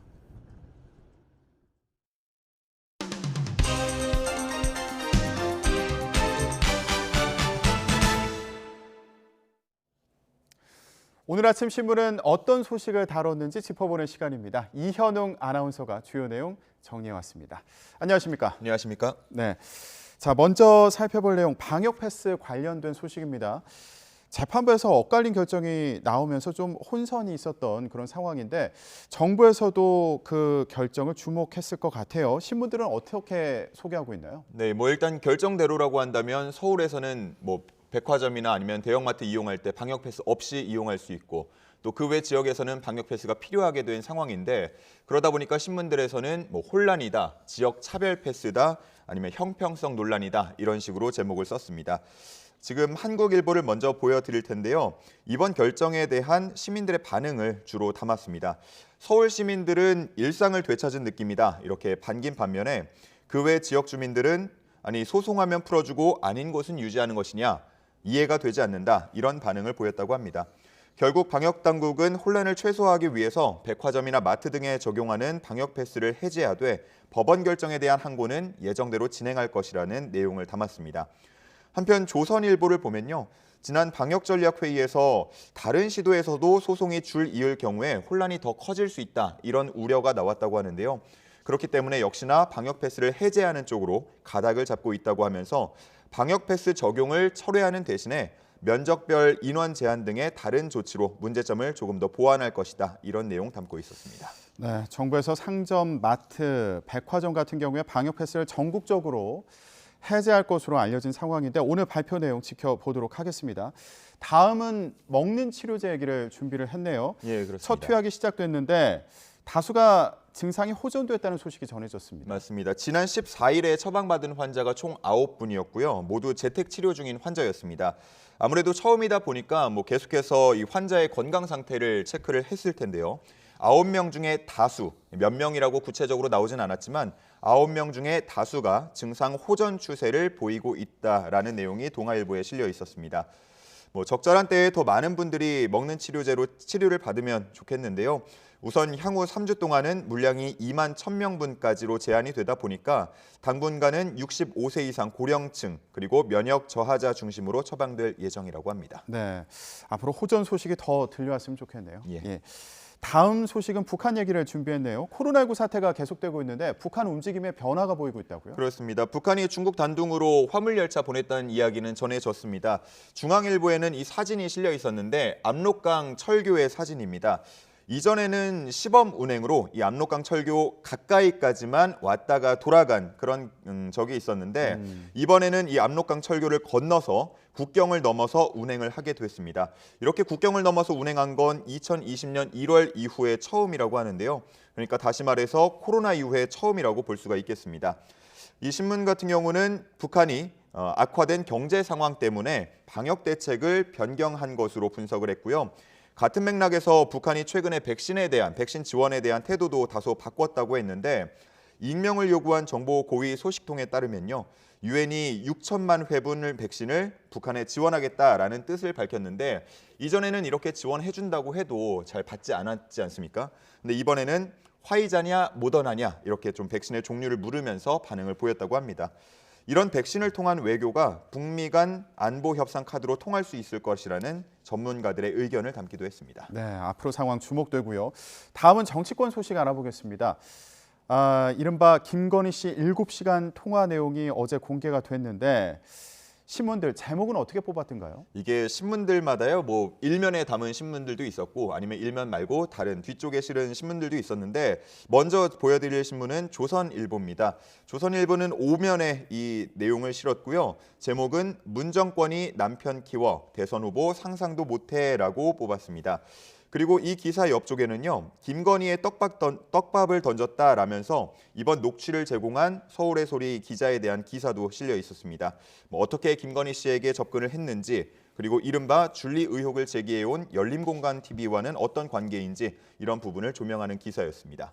한편 아래쪽에 나오고 있는 한겨레는 일면에 이 기사를 실었고요. 김건희 캠프로 와 내가 시키는 거 해야지 이렇게 제목을 썼습니다. 이 신문은 통화 녹취를 보고요. 김건희 씨가 인사라던가 캠프 전략 등에 적극적으로 개입한 듯한 그런 정황이 있다 이렇게 평가를 했고 또 통화 내용을 봤을 때 김건희 씨의 친오빠가 또 다른 비선 인물로 역할을 했을 가능성도 있다 이렇게 쓰기도 했습니다. 네, 통화 내용 공개가 됐는데 앞으로 파장이 어떻게 될지 주목되는 상황입니다. 자, 대장동 개발 특혜 의혹과 관련한 수사 속보도 전해지고 있죠. 예, 검찰이 지난주에 정진상 더불어민주당 선거대책위원회 비서실 부실장을 조사했다는 내용이 서울신문에 실려 있었는데요. 조사는 지난 13일 오후부터 시작이 돼서 이튿날 새벽까지 이어졌다고 합니다. 이 정 부실장 같은 경우는 전에 성남시 정책실장을 맡았는데 그때 대장동 관련 성남시 공문에 최소 9차례 이상 서명을 한 인물로 알려져 있습니다. 그렇다 보니까 대장동 사업에 이재명 후보가 얼마나 관여했는지 이를 밝혀줄 핵심 인물로 꼽히고 있는 상황이고요. 검찰은 이번 조사를 토대로 대장동 개발 배임 혐의에 대해서 더 자세히 따져볼 계획이라고 했습니다. 하지만 이 신문은 말미에 이번 소환이 이른바 면피용 조사라는 비판도 나온다라고 하면서 사건이 마무리 국면으로 접어들 가능성도 있다 이렇게 썼습니다. 네. 자, 광주에서 건설 중이던 아파트가 붕괴되면서 충격을 주는 사고가 있었는데 관련 내용도 있습니다. 국내 건설사의 분석 자료가 나왔다고요? 무슨 그렇습니다. 내용인가요? 이 경향신문에 따르면요. 국내 건설사들은 보통 이렇게 대형 사고가 났을 때 내부 참고용으로 분석 자료를 보통 만든다고 합니다. 이 자료를 분석해서 경향신문이 기사를 썼는데 먼저 크게 실린 사진을 보면요. 무너진 외벽 부분과 각 층마다 작업 시간을 좀 써놨습니다. 네. 사진을 보면 36층, 아래에서 두 번째인데요. 12월 3일에 타설 작업이 진행이 됐다라고 쓰여 있고요. 그 위에 37층, 38층, 그리고 39층과 그 경계 사이에 들어가는 PIT층, 그러니까 설비 배관 등이 지나가는 층의 타설이 12월 24일에 진행이 됐다고 했습니다. 여기까지 모두 12월에 진행이 된 건데요. 평균적으로 5.2일에 한 개층씩 올라간 셈인데 이전에 현대산업개발 측이 한 층에 12일에서 18일 정도 양생 기간을 거쳤다라고 해명한 것과 배치가 된다고 지적을 했습니다. 이런 자료가 공개된 이후에 현대산업개발 측이 추가 해명을 내놨는데요. 양생 기간 자체는 큰 의미가 없다라고 본다면서 층마다 테스트를 철저히 해서 진행을 했다라는 추가 해명을 내놨다고 합니다. 한편 한국일보는 이번 사고 책임과 관련해서 정몽규 회장이 사퇴할 가능성도 있다라고 했는데 네. 사고가 계속 반복이 되고 있고 또 특히나 이번 사고 이후에는 다른 지역에서 재건축 시공계약 해지를 검토한다던가 아니면 아이파크라는 브랜드에 대한 불신의 목소리가 계속 커지는 그런 반응이 나오니까 사태 심각성을 무겁게 받아들일 수밖에 없다고 했습니다. 창사 후의 최대 위기라는 표현까지 쓰면서 이번 사태를 조명하고 있었습니다. 네, 오늘 오전에 기자회견이 예고되어 있으니까요. 지켜보도록 하겠습니다. 자, 오늘 아침 신문 어떤 소식 다뤘는지 알아봤습니다. 이현웅 아나운서였습니다. 고맙습니다. 감사합니다.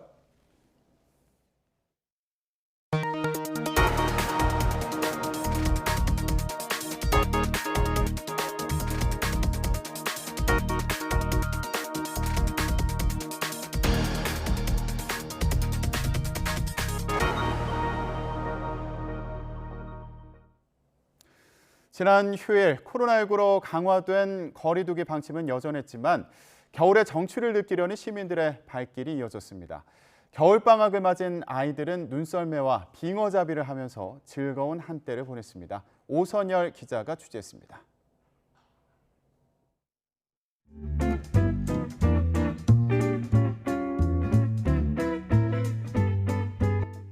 튜브 썰매를 타고 새하얀 눈 위를 가로지릅니다.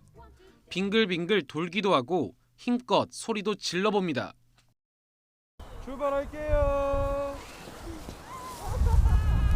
친구들과 벌이는 눈썰매 경주에 아이들의 얼굴에는 웃음꽃이 피었고 썰매를 타는 어른들도 동심으로 돌아간 모습입니다. 코로나가 길어져서 아이들하고 계속 집에만 있어서 너무 아이들도 답답해하고 그래서 이제 근처에 어디 눈 볼 수 있는 곳 있나 해서 검색해서 이렇게 찾아왔습니다. 지금 아이들도 너무 좋아하고 겨울 방학을 맞아 가족 단위 방문객들로 종일 북적인 썰매장. 코로나19 확산세가 여전한 만큼 마스크를 쓰고 조심스럽게 겨울 나들이를 즐겼습니다. 밖에서 이렇게 아이들하고 같이 놀기 되게 좋은 것 같고 눈썰매장은 처음 와봤는데 생각보다 사람들도 방역 수칙도 잘 지키는 것 같고 해서 되게 재밌고 안전하게 놀고 있습니다. 빙어잡기 체험장도 어린 강태공들로 가득합니다. 추운 줄도 모르고 뜰채를 휙휙 저어 걷어 올리자 은빛 빙어 여러 마리가 모습을 드러냅니다. 직접 잡은 빙어튀김은 그 어떤 간식보다 꿀맛입니다. 가족들이랑 나와가지고 빙어 잡고 그다음에 뭐 뜰채로 같이 셋이서 협동을 해가지고 뭐 재밌게 잡았고요. 빙어 여기서 튀겨 먹으면은 맛있게 먹을 수 있어서 간식으로 한번 먹은 다음에 여유로운 발걸음으로 궁궐 이곳저곳을 둘러보고 사진으로 잊지 못할 추억도 남깁니다. 옛날 왕들이 살았던 집 여기를 보니까 너무 이쁘고요. 사진을 많이 찍게 되는 것 같아요. 강화된 거리두기가 또다시 연장된 가운데 시민들은 코로나에 지친 마음을 달래기 위해 나름의 방법으로 겨울 나들이를 즐겼습니다. YTN 오선열입니다. 겨울철 난방기구 사용이 늘면서 관련 화재도 잇따르고 있습니다. 특히 화목 보일러로 인한 화재가 가장 많았는데요. 간이 스프링클러만 설치해도 화재를 예방할 수 있다고 합니다. 송세혁 기자가 취재했습니다. 2020년 5월 강원도 고성군 주택에서 시작된 불은 강풍을 타고 걷잡을 수 없이 번졌습니다. 축구장 172개 면적의 산림은 한순간에 잿더미로 변했습니다. 화목 보일러가 원인이었습니다. 최근 전국에서 발생한 화목 보일러 화재는 1,600건이 넘습니다. 난방기구로 인한 화재 가운데 가장 많았습니다. 온도 조절 장치가 없는 화목 보일러는 과열되기 쉽고 불티가 많이 발생하기 때문에 화재에 취약합니다. 특히 농촌 지역에서 주로 사용하다 보니 자칫 대형 산불로 이어질 위험도 큽니다. 화재 초기 큰 불로 번지는 것을 막는 게 바로 화목 보일러용 간이 스프링클러입니다. 스프링클러에 열을 가하자 몇 초 만에 화목 보일러 주위로 물줄기가 쏟아집니다. 실제로 최근 강원도 양양과 홍천 등에서는 집주인이 자리를 비운 사이 화목 보일러실에서 난 불이 간이 스프링클러 덕분에 초기 진화됐습니다. 연기가 나서 거기 터져가지고 왜 그 불을 껐으니까 고맙지요. 뭐 어쨌든 다행이라고 생각합니다. 가격도 한 개에 5만 원 안팎으로 비교적 저렴합니다. 스프링클러는 그 대형 산림화재에 대비해서 그 보일러실 내에 그 화재가 발생했을 때 초기에 사람이 없는 상태에서 진화하는 게 주요 목적이라 할 수 있겠습니다. 강원도 소방본부는 지난해 1,200여 가구에 화목 보일러용 간이 스프링클러를 보급한 데 이어 올해도 설치 사업을 확대할 계획입니다. YTN 송세혁입니다. 프로농구 최고 인기 스타인 허웅 형제 대결로 관심을 모았던 올스타전이 형의 승리로 끝났습니다.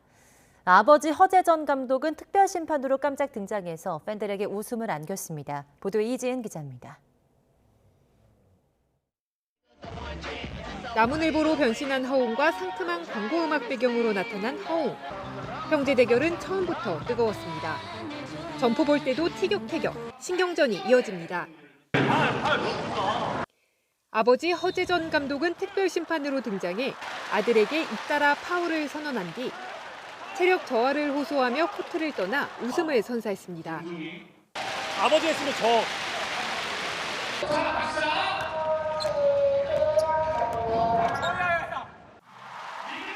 모두 멈춰선 가운데 펼쳐진 아이솔레이션은 형의 승리로 끝났습니다.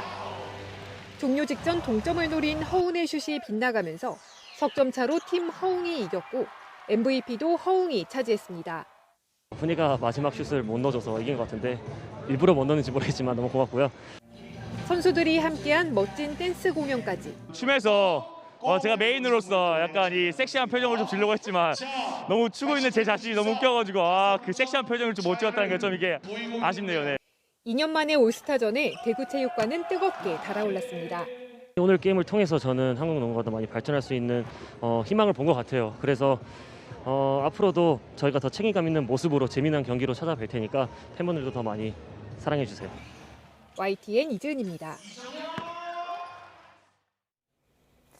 네, 프로축구 FC 서울을 떠난 박주영이 울산 현대에 입단했습니다. 울산 현대 구단은 박주영의 합류가 오세훈과 이동경, 이동준 등 젊은 공격진 후배들에게 좋은 본보기가 될 것으로 기대한다고 밝혔습니다. 양측은 그러나 구체적인 계약 기간과 조건은 밝히지 않았습니다. 37살인 박주영은 2005년 데뷔해서 2008년까지 서울에서 뛰었으며 프랑스 리그 AS 모나코를 거쳐서 2011년에는 아스널로 이적해 잉글랜드 무대도 경험했습니다. 남자 테니스 세계 랭킹 1위 노박 조코비치가 호주 법원에 낸 추방 명령에 대한 항소가 기각되면서 호주 오픈 출전이 결국 무산됐습니다. 호주 연방법원은 코로나19 백신 접종을 거부하는 조코비치가 호주 오픈에 참가할 경우 백신 접종 반대 정서를 부추길 위험이 있다는 정부 측의 주장을 받아들여서 이같이 결정했습니다. 추방 명령에는 일반적으로 향후 호주 입국이 3년간 금지되는 내용이 포함되어 있습니다.